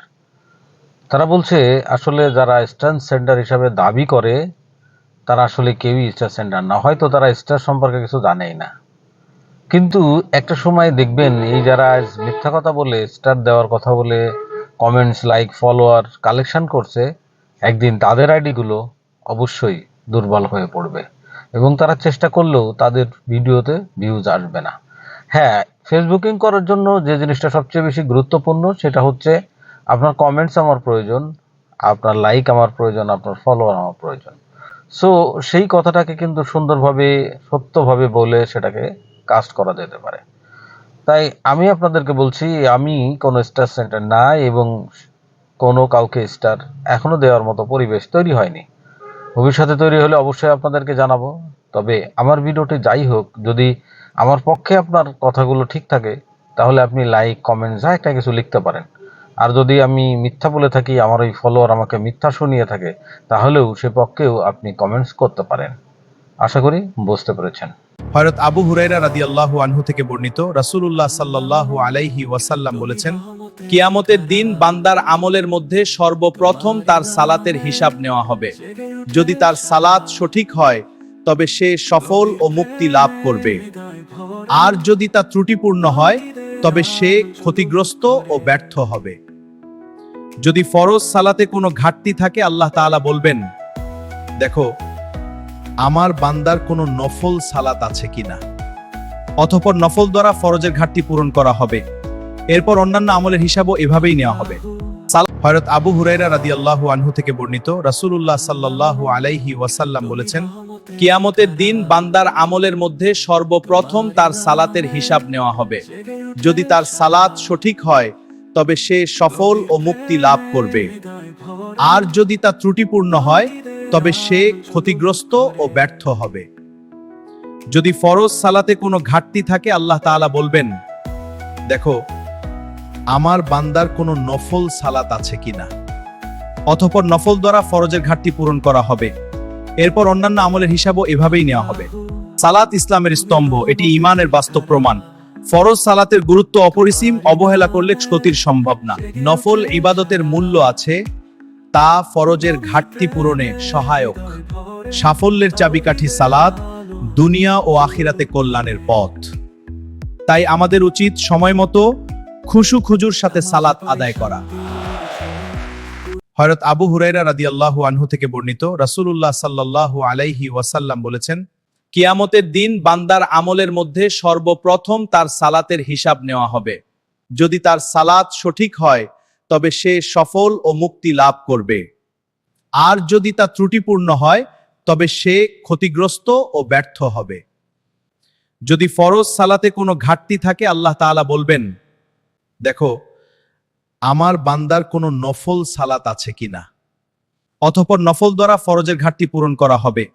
এরপর অন্যান্য আমলের হিসাবও এভাবেই নেওয়া হবে। সালাত ইসলামের স্তম্ভ, এটি ঈমানের বাস্তব প্রমাণ।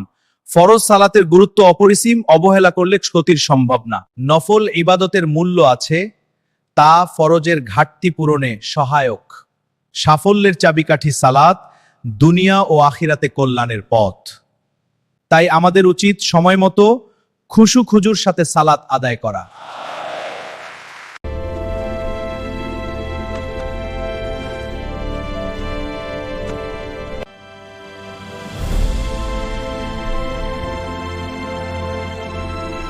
Ladies and gentlemen, we are in for a real treat today. Wow, what an incredible surprise. Come here, big guy. That's it, good bear. You're so gentle.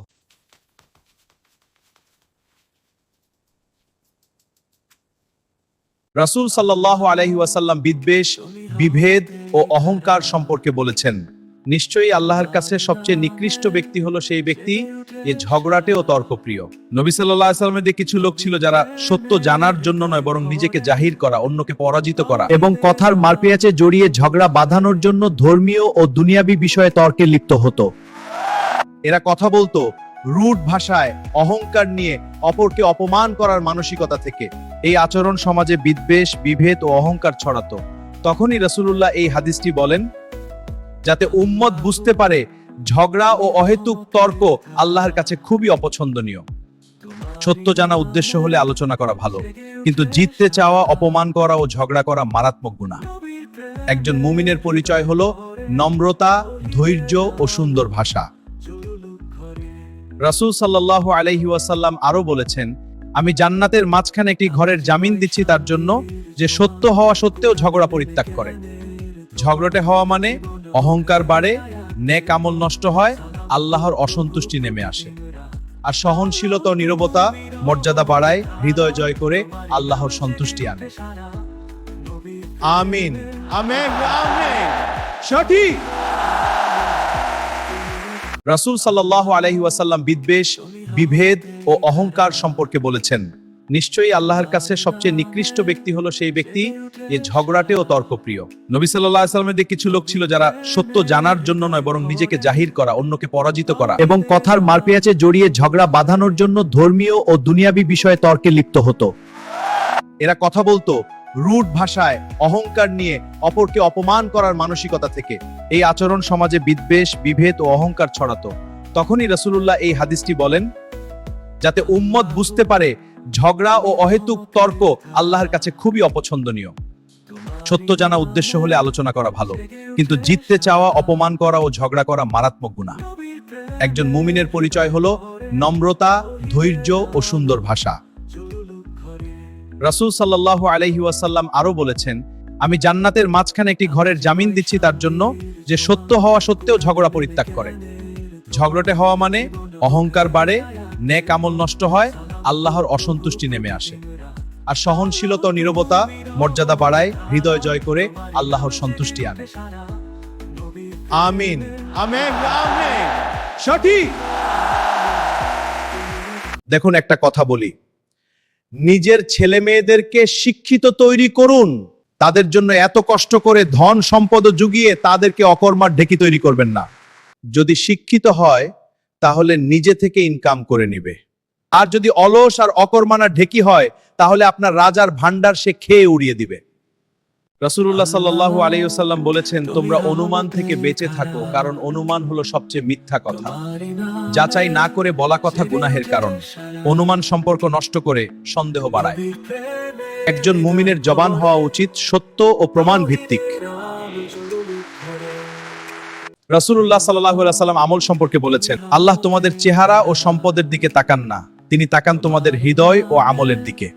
মানুষকে বিচার করা হয় কেমন দেখায় বা কত ধনী এ দিয়ে নয়। আল্লাহর কাছে সবচেয়ে মূল্যবান হলো বিশুদ্ধ অন্তর ও সৎ কাজ। লোক দেখানো ইবাদত নয়, নীরব ভালো কাজই আল্লাহর কাছে বেশি প্রিয়। সুন্দর বানাতে আয়নায় নয়, হৃদয়ের ভেতরে তাকাও, কারণ আল্লাহ সেখানে তাকান। এই হাদিস আমল করতে আল্লাহ আমাদেরকে সামর্থ্য দান করুন, আমিন।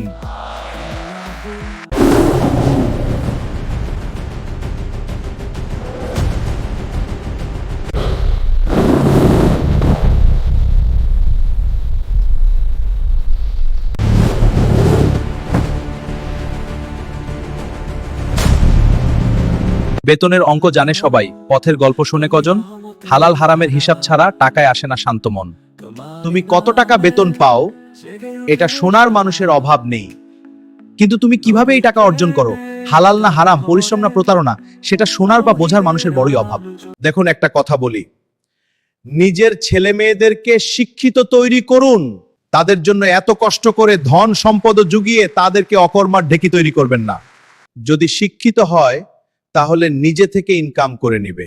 আর যদি অলস আর অকর্মানা ঢেকি হয় তাহলে আপনার রাজার ভান্ডার সে খেয়ে উড়িয়ে দিবে। আয়াতুল কুরসি কুরআনের সবচেয়ে মর্যাদাপূর্ণ ও শক্তিশালী আয়াত। এতে আল্লাহ তাআলার একত্ব, ক্ষমতা, জ্ঞান ও রক্ষণাবেক্ষণের ঘোষণা রয়েছে। উবাই ইবনু কাআব রাহকে রাসূলুল্লাহ সাল্লাল্লাহু আলাইহি ওয়াসাল্লাম জিজ্ঞেস করলেন, কুরআনের কোন আয়াতটি সবচেয়ে মহান? তিনি বললেন, আয়াতুল কুরসি। নবী সাল্লাল্লাহু আলাইহি ওয়াসাল্লাম বললেন, তোমার জ্ঞান বরকতময় হোক। আমিন। প্রতিটি ফরজ নামাজের পর আয়াতুল কুরসি পড়লে মৃত্যু ছাড়া জান্নাতে প্রবেশে আর কোনো বাধা থাকে না। ঘুমানোর আগে পড়লে আল্লাহর পক্ষ থেকে একজন ফেরেশতা পাহারা দেন এবং শয়তান সারা রাত কাছে আসতে পারে না। এটি শয়তান তাড়ানোর সবচেয়ে শক্তিশালী আয়াত। ঘর, সন্তান ও সম্পদের জন্য হিফাজত ও বরকতের ঢাল হিসেবে কাজ করে। নিয়মিত পড়লে হৃদয়ে প্রশান্তি ও ঈমানের দৃঢ়তা আসে। আয়াতুল কুরসি হলো আল্লাহর শক্তির ঘোষণা, মুমিনের নিরাপত্তার চাবি আর শয়তানের বিরুদ্ধে অদৃশ্য প্রাচীর। সুবহানাল্লাহ। আল্লাহ আমাদেরকে এটা আমল করার তৌফিক দিন। আমিন। আয়াতুল কুরসি কুরআনের সবচেয়ে মর্যাদাপূর্ণ ও শক্তিশালী আয়াত। এতে আল্লাহ তাআলার একত্ব, ক্ষমতা, জ্ঞান ও রক্ষণাবেক্ষণের ঘোষণা রয়েছে। উবাই ইবনু কাআব রাহকে রাসূলুল্লাহ সাল্লাল্লাহু আলাইহি ওয়াসাল্লাম জিজ্ঞেস করলেন, কুরআনের কোন আয়াতটি সবচেয়ে মহান? তিনি বললেন, আয়াতুল কুরসি। নবী সাল্লাল্লাহু আলাইহি ওয়াসাল্লাম বললেন, তোমার জ্ঞান বরকতময় হোক। আমিন। প্রতিটি ফরজ নামাজের পর আয়াতুল কুরসি পড়লে মৃত্যু ছাড়া জান্নাতে প্রবেশে আর কোনো বাধা থাকে না। ঘুমানোর আগে পড়লে আল্লাহর পক্ষ থেকে একজন ফেরেশতা পাহারা দেন এবং শয়তান সারা রাত কাছে আসতে পারে না। এটি শয়তান তাড়ানোর সবচেয়ে শক্তিশালী আয়াত। ঘর, সন্তান ও সম্পদের জন্য হিফাজত ও বরকতের ঢাল হিসেবে কাজ করে। নিয়মিত পড়লে হৃদয়ে প্রশান্তি ও ঈমানের দৃঢ়তা আসে। আয়াতুল কুরসি হলো আল্লাহর শক্তির ঘোষণা, মুমিনের নিরাপত্তার চাবি আর শয়তানের বিরুদ্ধে অদৃশ্য প্রাচীর। সুবহানাল্লাহ। আল্লাহ আমাদেরকে এটা আমল করার তৌফিক দিন। আমিন। আয়াতুল কুরসি কুরআনের সবচেয়ে মর্যাদাপূর্ণ ও শক্তিশালী আয়াত। এতে আল্লাহ তাআলার একত্ব, ক্ষমতা, জ্ঞান ও রক্ষণাবেক্ষণের ঘোষণা রয়েছে। উবাই ইবনু কাআব রাহকে রাসূলুল্লাহ সাল্লাল্লাহু আলাইহি ওয়াসাল্লাম জিজ্ঞেস করলেন, কুরআনের কোন আয়াতটি সবচেয়ে মহান? তিনি বললেন, আয়াতুল কুরসি। নবী সাল্লাল্লাহু আলাইহি ওয়াসাল্লাম বললেন, তোমার জ্ঞান বরকতময় হোক। আমিন। প্রতিটি ফরজ নামাজের পর আয়াতুল কুরসি পড়লে মৃত্যু ছাড়া জান্নাতে প্রবেশে আর কোনো বাধা থাকে না। ঘুমানোর আগে পড়লে আল্লাহর পক্ষ থেকে একজন ফেরেশতা পাহারা দেন এবং শয়তান সারা রাত কাছে আসতে পারে না। এটি শয়তান তাড়ানোর সবচেয়ে শক্তিশালী আয়াত। ঘর, সন্তান ও সম্পদের জন্য হিফাজত ও বরকতের ঢাল হিসেবে কাজ করে। নিয়মিত পড়লে হৃদয়ে প্রশান্তি ও ঈমানের দৃঢ়তা আসে। আয়াতুল কুরসি হলো আল্লাহর শক্তির ঘোষণা, মুমিনের নিরাপত্তার চাবি আর শয়তানের বিরুদ্ধে অদৃশ্য প্রাচীর। সুবহানাল্লাহ। আল্লাহ আমাদেরকে এটা আমল করার তৌফিক দিন। আমিন। রাসূলুল্লাহ সাল্লাল্লাহু আলাইহি ওয়াসাল্লাম বলেছেন, আল্লাহ ততক্ষণ পর্যন্ত বান্দাকে সাহায্য করেন যতক্ষণ সে তার ভাইকে সাহায্য করতে থাকে। রাসূলুল্লাহ সাল্লাল্লাহু আলাইহি ওয়াসাল্লাম সাহাবায়ে কেরামকে পারস্পরিক সহযোগিতা, সহানুভূতি ও ভ্রাতৃত্বের গুরুত্ব বোঝানোর জন্য এই হাদিসটি বলেন। তখন সমাজে কিছু মানুষ ছিল যারা শুধু নিজের কল্যাণ ভাবত। এই অবস্থায় আল্লাহর রাসূল উম্মতকে শিক্ষা দিতে চাইলেন, একজন মুমিন কখনো একা নয়, সে তার ভাইয়ের দুঃখ কষ্টে পাশে দাঁড়াবে আর তার বিনিময়ে আল্লাহ নিজেই তার সাহায্যকারী হবেন।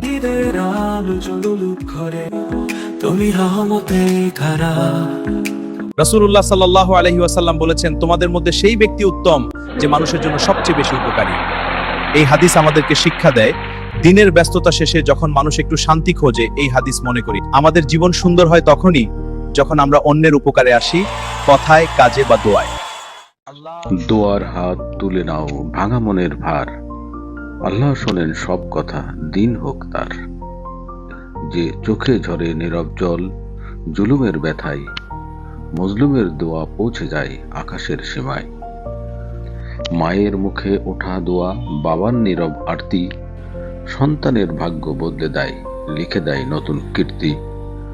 অতীক যখন দূর পথে একা নীল আকাশে, মুসাফিরের দোয়া তখন রহমতে ভাসে।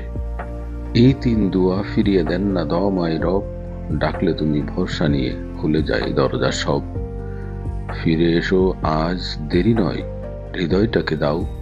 যে রব দোয়া ফেরান না, তিনি বান্দাকেও ফেরান না, চেয়ে নাও সব।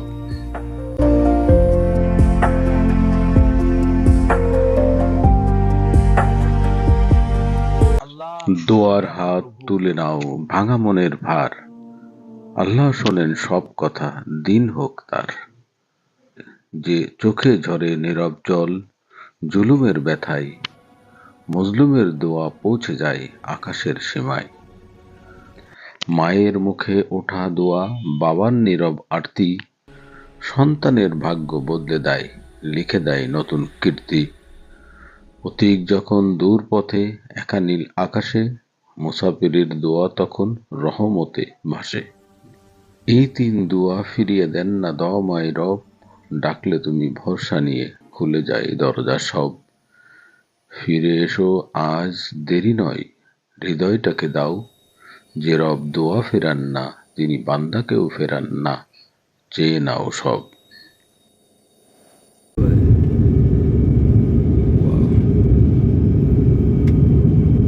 কাপড় অন করলেন আর এতক্ষণ খাও বলে যাচ্ছিলেন। এতক্ষণ ধরে খাওয়া হচ্ছে না, এমন আসলে এই আজকের সিনারিটা একটু অন্যরকম দেখেন, একের ভিতর দিয়ে যাচ্ছে, খেয়াল করিনি, খেয়াল করিনি, একেবারে মেঘের ভিতর দিয়ে, না পুরো কুয়াশা, মেঘ, হ্যাঁ সব মেঘ, সাদা মেঘ। এতক্ষণ মনে করেন যে ধারাভাষ্য দিল, অনেক কিছু করলো, ভিডিও করলো, এতক্ষণ পরে দেখে যে ভিডিও তো অনেক করা, করেনি। এই মেঘের ভিতরে একবারে ওই উপর দিয়ে যাচ্ছে, পুরো বিমানটাই মেঘের ভিতরে, পুরো বিমানটা।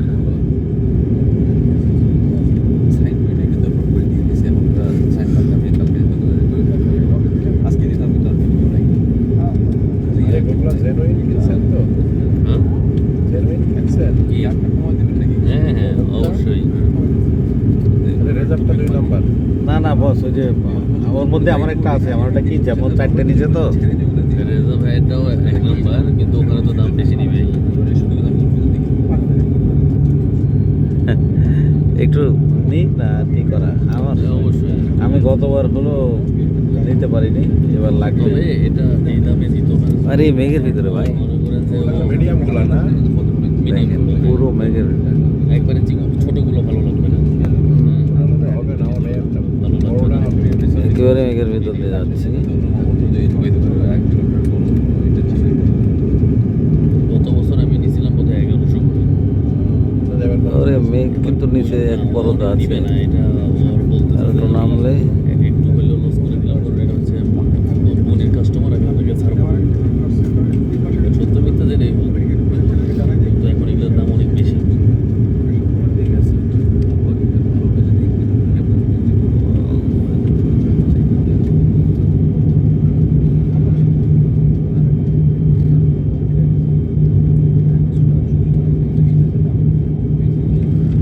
বিমানটা কিছুটা কাঁপতেছে, মেঘের ভিতরে কাঁপছে।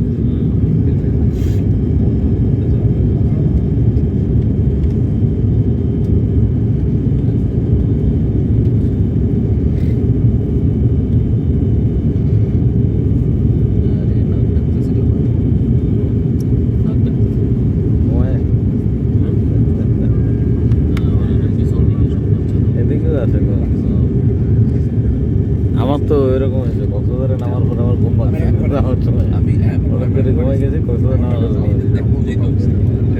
রানে যখন নেমে গেছে তখন।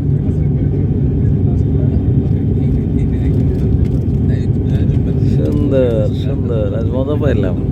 ধন্যবাদ। এটা কক্সবাজার থেকে ইনানি যে রোড, সেই রোডটা এটা। আমরা ইনানি থেকে রওনা দিলাম, কক্সবাজার এয়ারপোর্টে যাব। সবচেয়ে বিস্ময়কর একটা ব্যাপার আমি আপনাদেরকে দেখাই।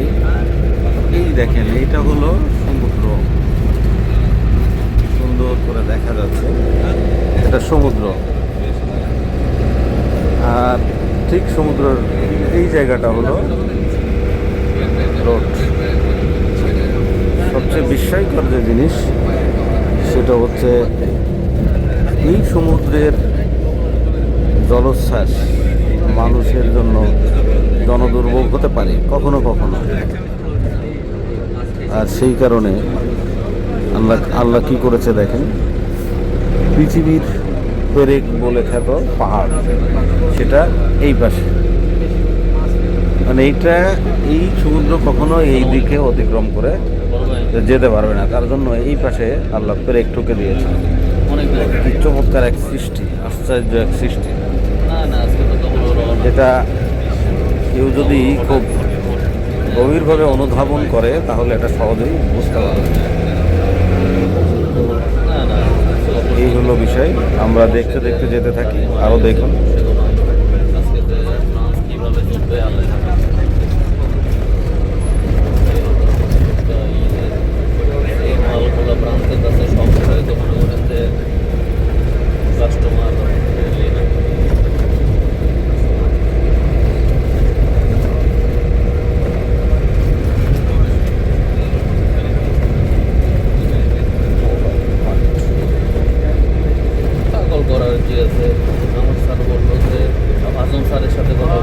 রাস্তাটা বড় হয়েছে।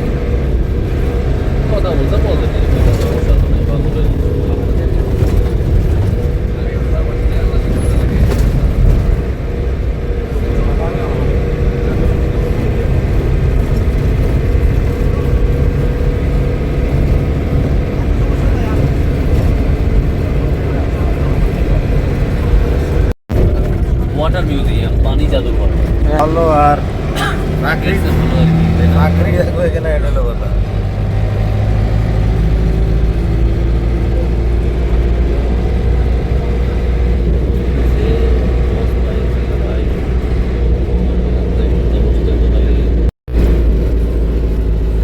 কত উঁচু উঁচু পাহাড় রে ভাই।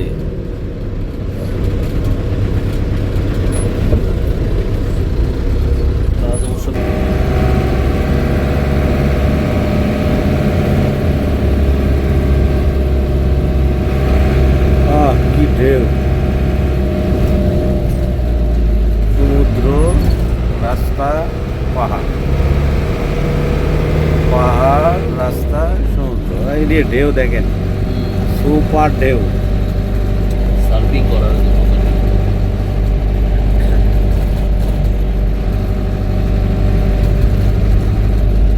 কি ঢেউ রে বাপরে, দুর্দান্ত।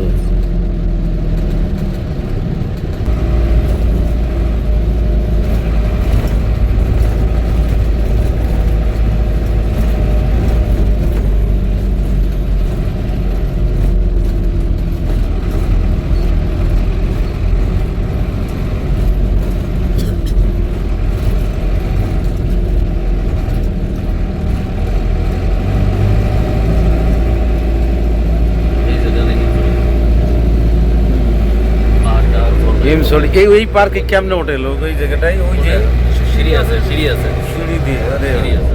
এটা হিমছড়ি পার্ক। আরে বাপরে, ওটাতে উঠলে একেবারে অনেক দূর পর্যন্ত পুরো দেখা যায়। বিশাল বিশাল অ্যাডভেঞ্চার। প্রচুর কষ্ট, অ্যাডভেঞ্চার না, আপনার উঠতে মনে করেন যে আধা ঘন্টা লাগবে। আধা ঘন্টা না, জীবন সাথে একবারে খারাপ সিঁড়ি, এরকম জীবন একটু জীবন একদম খারাপ সিঁড়ি, মানে আপনি অল্প একটু থেকে দেখতে পান সোজা নিচে। ওটাতে উঠতে বহু দূর পর্যন্ত একেবারে দেখা যায়। একবার হয়েছিল আপনার, সে নৌবাহিনীর জাহাজ শিপ দাঁড়াইছে অনেক দূরে, ওর উপরে বাইনো করে লাগাইছে, 20 টাকার বিনিময়ে দেখার সুযোগ করে দেবে আপনার। হ্যাঁ, দেখলাম একদম অনেক দূর, খালি চোখে কিছুই দেখা যায় না, অথচ ওটাকে দেখা যাচ্ছে।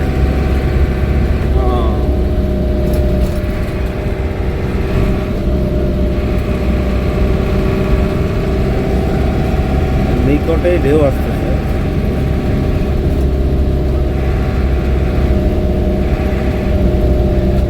খুবই নিকটে, 50 গজের মধ্যেই আছে সমুদ্র সৈকত। খালি পিছে যায় ধরাটা খাইলো, আমরা সবাই এক গাড়িতে। ওরা তাহলে কি আসলো?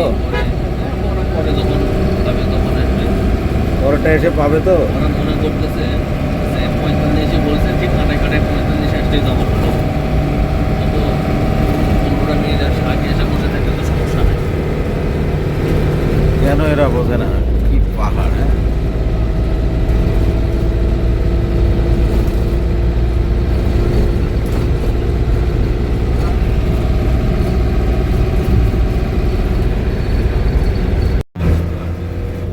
এটা থেকে ইনানি যে রোড, সেই রোডটা এটা।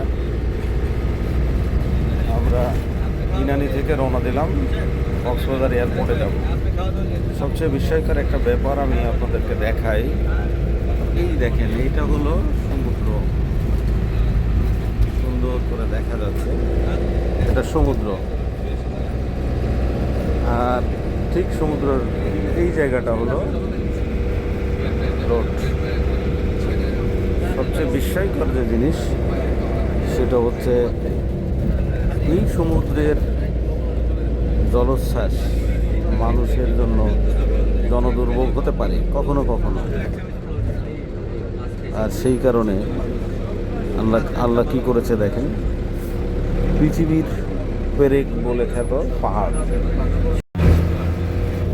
এটা কক্সবাজার থেকে ইনানি যে রোড, সেই রোডটা এটা। আমরা ইনানি থেকে রওনা দিলাম, কক্সবাজার এয়ারপোর্টে যাব। সবচেয়ে বিস্ময়কর একটা ব্যাপার আমি আপনাদেরকে দেখাই। এই দেখেন, এইটা হলো সমুদ্র, সুন্দর করে দেখা যাচ্ছে, এটা সমুদ্র। আর ঠিক সমুদ্রের এই জায়গাটা হলো রোড। সবচেয়ে বিস্ময়কর যে জিনিস সেটা হচ্ছে এই সমুদ্রের জলোচ্ছ্বাস মানুষের জন্য জনদুর্ভোগ হতে পারে কখনো কখনো। আর সেই কারণে আল্লাহ কি করেছে দেখেন, পৃথিবীর পেরেক বলে খ্যাত পাহাড়, সেটা এই পাশে। মানে এই সমুদ্র কখনো এই দিকে অতিক্রম করে যেতে পারবে না, তার জন্য এই পাশে আল্লাহ পেরেক ঠুকে দিয়েছে।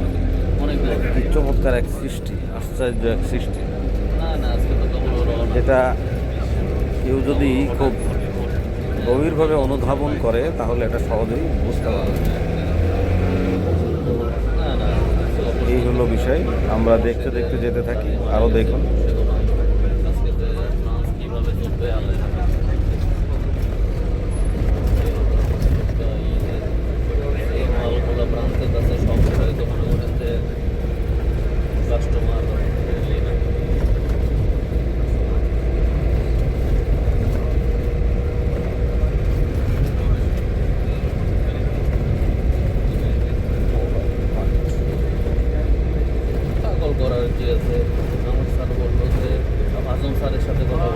রাস্তাটা বড় হয়েছে,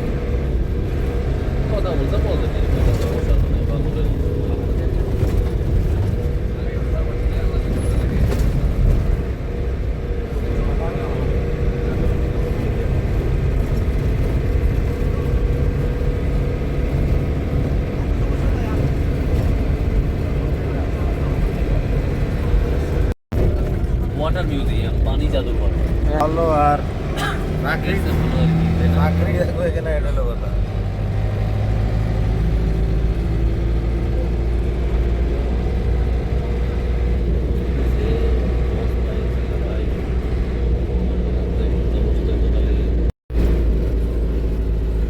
কত উঁচু উঁচু পাহাড় রে ভাই।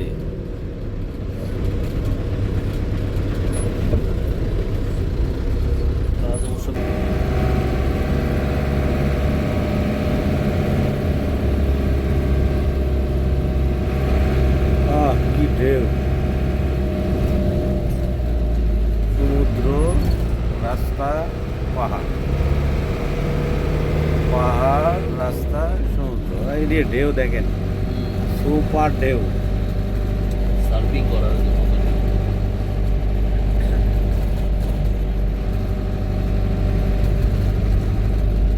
কি ঢেউ রে বাপরে, দুর্দান্ত।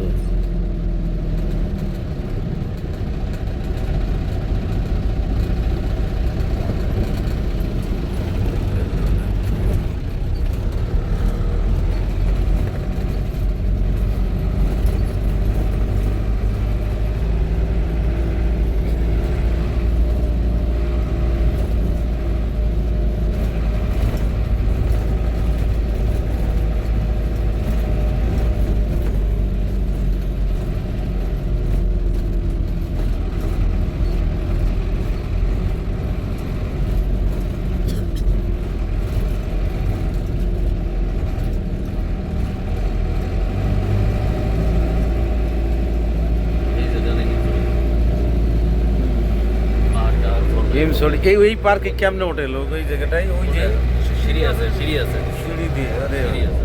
এটা হিমসড়ি পার্ক আরে বাপরে বাপ। ওটাতে উঠলে একেবারে অনেক দূর পর্যন্ত পুরো দেখা যায়। বিশাল বিশাল অ্যাডভেঞ্চার। প্রচুর কষ্ট খালি adventure না, আপনার উঠতে মনে করেন যে আধা ঘন্টা লাগবে। আধা ঘন্টা না, জীবন ছেড়ে দেবে একবারে খারাপ খারাপ সিঁড়ি, এরকম জীবন একটু জীবন একদম খারাপ সিঁড়ি, মানে আপনি অল্প কিছু দিয়ে দেখতে পারেন যে সোজা নিচে, কিন্তু ওটাতে উঠতে বহু দূর পর্যন্ত একেবারে দেখা যায়। একবার ই হয়েছিল আপনার, সে নৌবাহিনীর জাহাজ শিপ দাঁড়াইছে অনেক ঘুরে ওর উপরে বাইনো করে লাগাইছে, 20 টাকার বিনিময়ে দেখার সুযোগ করে দেবে আপনার। আচ্ছা হ্যাঁ, দেখলাম একদম অনেক দূর, খালি চোখের কিছুই দেখা যায় না, অথচ অনেক দিয়ে দেখা যাচ্ছে।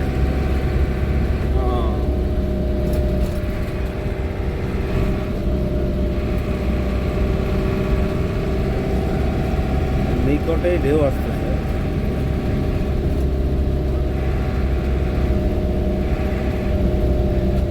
খুবই নিকটে।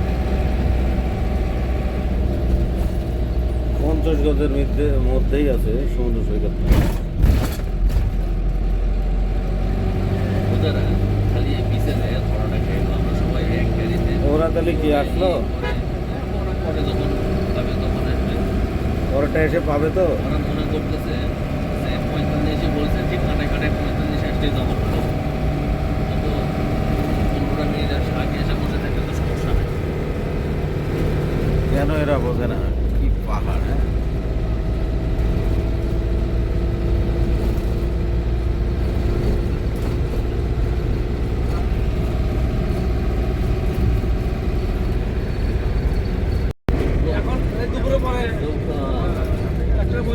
মানে ঢাকা থেকে আসা কেবল শুরু হয়েছে, হয়তো ফ্লাইটগুলো কেবল নামছে, এখন মানে আসতে থাকবে 12টার থেকে বা 1টার থেকে শুরু হয়ে যাবে।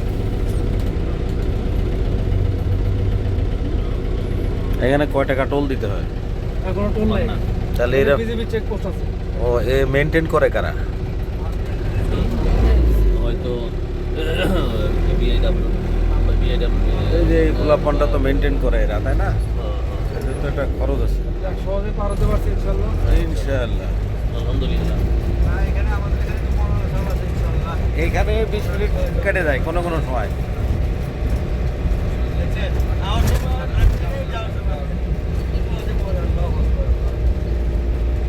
আমি অবশ্য খুব কম জ্যামে পড়ছি এই জায়গাটাতে, ততবারই আসছি। কতবার পড়ছিলাম, 20 মিনিট ওই পাশে দাঁড়িয়েছিলাম।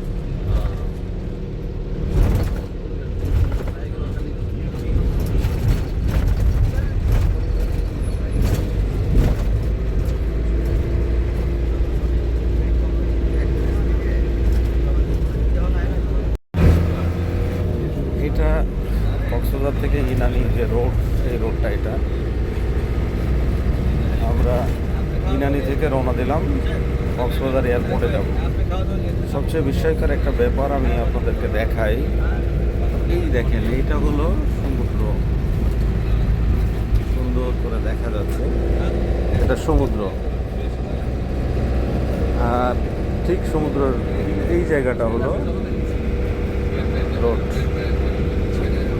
সবচেয়ে বিস্ময়কর যে জিনিস সেটা হচ্ছে এই সমুদ্রের জলোচ্ছ্বাস মানুষের জন্য জনদুর্ভোগ হতে পারে কখনো কখনো। আর সেই কারণে আল্লাহ কি করেছে দেখেন, পৃথিবীর পেরেক বলে খ্যাত পাহাড়, সেটা এই পাশে, মানে এইটা এই সমুদ্র কখনো এই দিকে অতিক্রম করে যেতে পারবে না, তার জন্য এই পাশে আল্লাহ পেরেক ঠুকে দিয়েছে। অনেক কি চমৎকার এক সৃষ্টি, আশ্চর্য এক সৃষ্টি, না না, আজকে তো কেবল রওনা। যেটা কেউ যদি খুব গভীরভাবে অনুধাবন করে তাহলে এটা সহজেই বুঝতে পারবে। না না, এই হলো বিষয়। আমরা দেখতে দেখতে যেতে থাকি, আরও দেখুন। আজকে যে নাচ কিভাবে চলবে আল্লাহ জানে।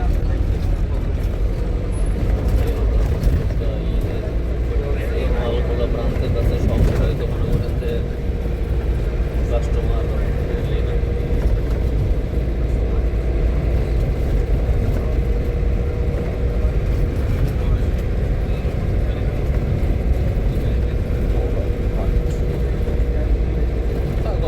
রাজি আছে। আমার স্যার বললো যে আজম স্যারের সাথে কথা বলছে, কারণ রাস্তাটা বড় হয়েছে। কথা বলছে পজিটিভ, সমস্যা নেই, বাবুলের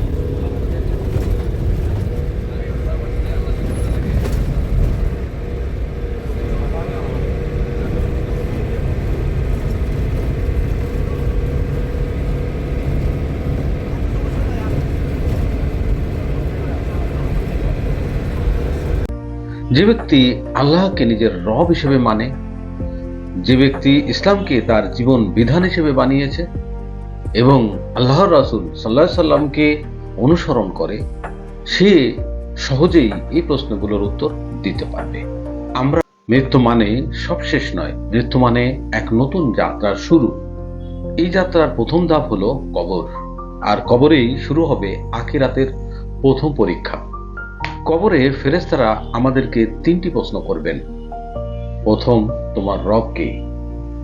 দ্বিতীয়, তোমার দিন কি? তৃতীয়, এই ব্যক্তি কে যাকে পৃথিবীতে পাঠানো হয়েছিল?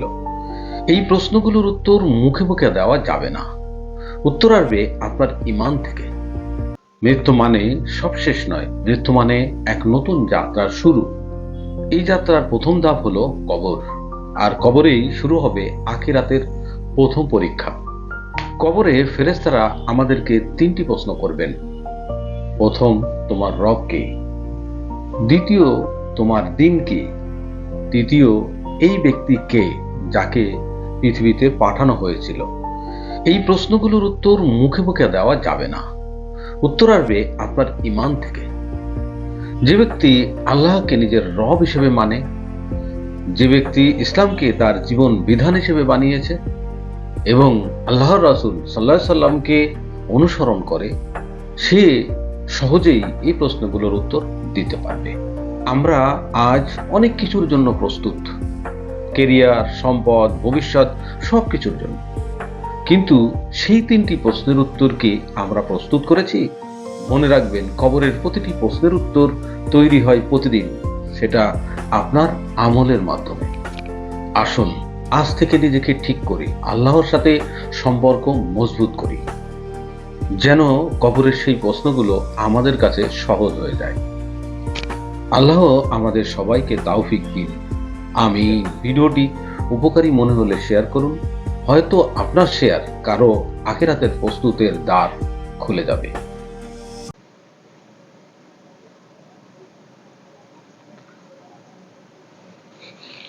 এই গুণাটা আমরা প্রতিদিনই করি, কিন্তু কেউ ভাবি না এটাই একদিন আমার বড় আযাবের কারণ হবে।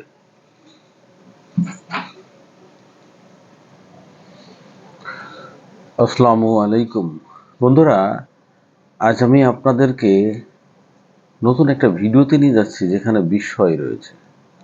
আমি আজকের ভিডিওতে আপনাদেরকে শোনাবো কিভাবে ছোট ছোট গুনাহ একটা বড় গুনাহে পরিণত হয় এবং কিভাবে আমাদেরকে আস্তে আস্তে আল্লাহর থেকে দূরে সরিয়ে নেয়।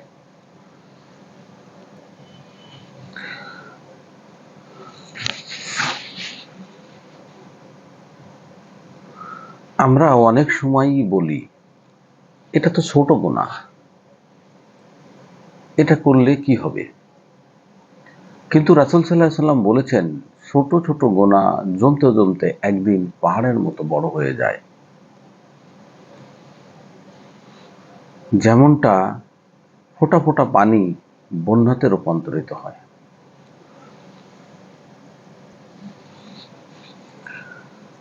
একটু মিথ্যে বলা, একটু হারাম দেখা, একটু গীবত করা, একটু নামাজে অবহেলা করা, এভাবেই শয়তান ধাপে ধাপে আমাদেরকে দুর্বল করে ফেলে। শয়তান কখনো বড় করে শুরু করে না, শয়তান শুরু করে ছোট থেকে শুরু করে।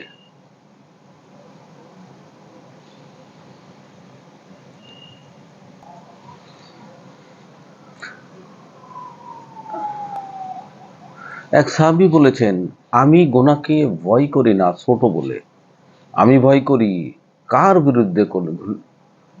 বিরুদ্ধে করেছি সেই আল্লাহর জন্য। একজন সাহাবী বলেন, আমি ছোট গুনাহকে ভয় করি না,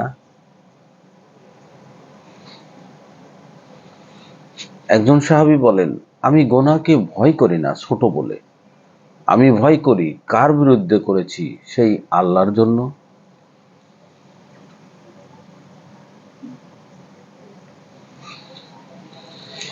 এই কোনে যাও।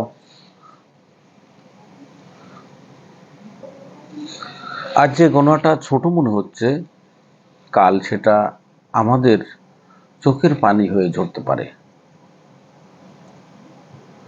এখনই তওবা করুন, হয়তো তওবা করার সুযোগই আপনি আর পাবেন না।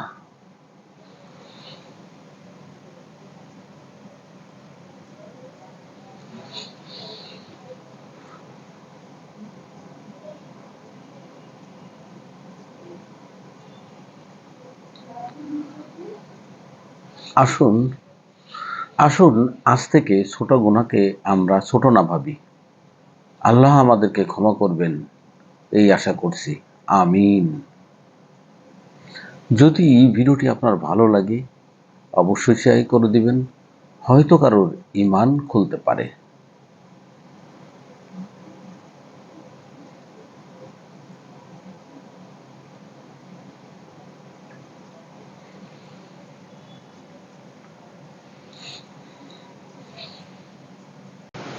বন্ধুরা, আপনাদেরকে অসংখ্য অসংখ্য অসংখ্য ধন্যবাদ, পাশাপাশি অভিনন্দন আমার আইডিতে। আপনারা আমাকে এত বেশি সাপোর্ট করেছেন আমি বিশ্বাস করতে পারছি না। মাত্র দুদিনে ৩,৫০০ ফলোয়ার। এটা কিভাবে সম্ভব হয়েছে? সেটা শুধুমাত্র আপনাদের দ্বারাই সম্ভব হয়েছে। আপনারা ২ দিনে আমাকে ৩,৫০০ ফলোয়ার উপহার দিয়েছেন। যদি আমার এই কথাটা বিশ্বাস না হয় তাহলে আপনারা আমার এই আইডির অ্যাবাউট সেকশনে যান, তারপরে নিচের দিকে গিয়ে দেখেন, এই যে এখানে বলছে যে আমি এই আইডিটি ৬ তারিখে ওপেন করেছি, আর আজকে হচ্ছে ৯ তারিখ। আমি ৯ তারিখ সকাল ১০টায় এই ভিডিওটি করছি। তাহলে কতটা সময় গিয়েছে? এই সময়ের মধ্যে আমি টোটাল পেয়েছি ৩,৫০০ ফলোয়ার। কি ছিল জাদু? জাদুটি একটা সেটিংয়ের কথা বললে আপনারা খেপে যান, তো সেটিংয়ের কথা বলবো না। যদি আপনারা সেই সেটিংটা জানতে চান আমাকে কমেন্টস করবেন, অবশ্যই আমি আপনাদেরকে সেটিংটি দেখিয়ে দিব। আর আপনি যদি এরকম ফলোয়ার পেতে চান তাহলে আমার এই ভিডিওতে একটা কমেন্টস করুন, সুন্দর কমেন্টস। বাকি যারা করেছে তাদেরকে ফলো দিন, লাইক দিন, এবং আপনার কমেন্টসটা এত বেশি ইউনিক হতে হবে যেটা দেখে অন্যরা আপনার কমেন্টসে চলে আসবে, লাভ দিবে, লাইক দিবে, আপনার কমেন্ট ভাইরাল হবে, আপনার ফলোয়ার বেড়ে যাবে। মাত্র ২ দিনের ৩,৫০০ ফলোয়ার। অবশ্যই কমেন্টস করবেন, ভিডিওতে ভুলবেন না। বন্ধুরা, কি করলে স্টার মনিটাইজেশন পাওয়া যায় এটা আপনারা জানেন কি? এই ছোট্ট একটি জিনিস আপনাদের জানা উচিত, এবং আমি জানি অনেকে আপনারা জানেন, কিন্তু অনেকেই জানেন না। না জেনেই আমরা ফেসবুকে কাজ করছি। স্টার মনিটাইজেশন থেকে লক্ষ টাকা ইনকাম করে অনেকেই রয়েছে। স্টার মনিটাইজেশন পাওয়ার জন্য আপনার যে যোগ্যতা লাগে সেটি হলো ৪টি।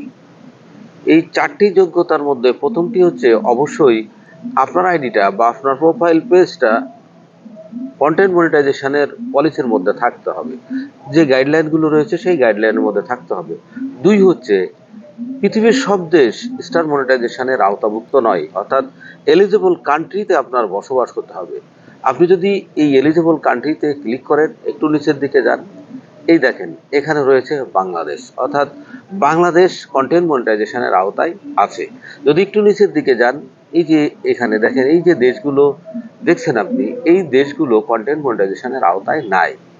৩ হচ্ছে আপনার আইডিতে কমপক্ষে ৫০০ ফলোয়ার হতে হবে। আপনার পেজ বা প্রোফাইলে অবশ্যই ৫০০ ফলোয়ার হতে হবে। এই ৩ নম্বর শর্ত। ৪ নম্বর শর্ত হচ্ছে এই ৫০০ ফলোয়ার আপনাকে অবশ্যই ৩০ দিনের মধ্যে হতে হবে।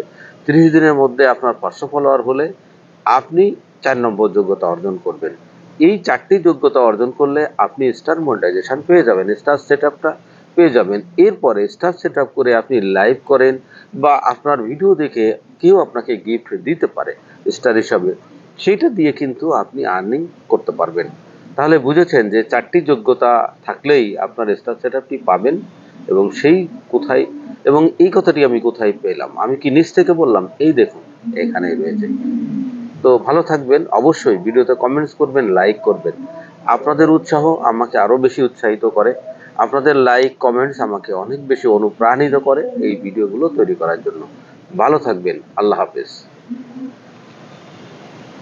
আমরা সবাই সফলতা চাই, শান্তি চাই, বরকত চাই, কিন্তু অনেকেই জানি না এই সব কিছুর মূল চাবিকাঠি আমাদের নিজেদের ঘরেই রয়েছে। এই পৃথিবীতে আমাদের জীবনের সবচেয়ে বড় নিয়ামত, সবচেয়ে নিঃস্বার্থ ভালোবাসা হলো আমাদের পিতামাতা।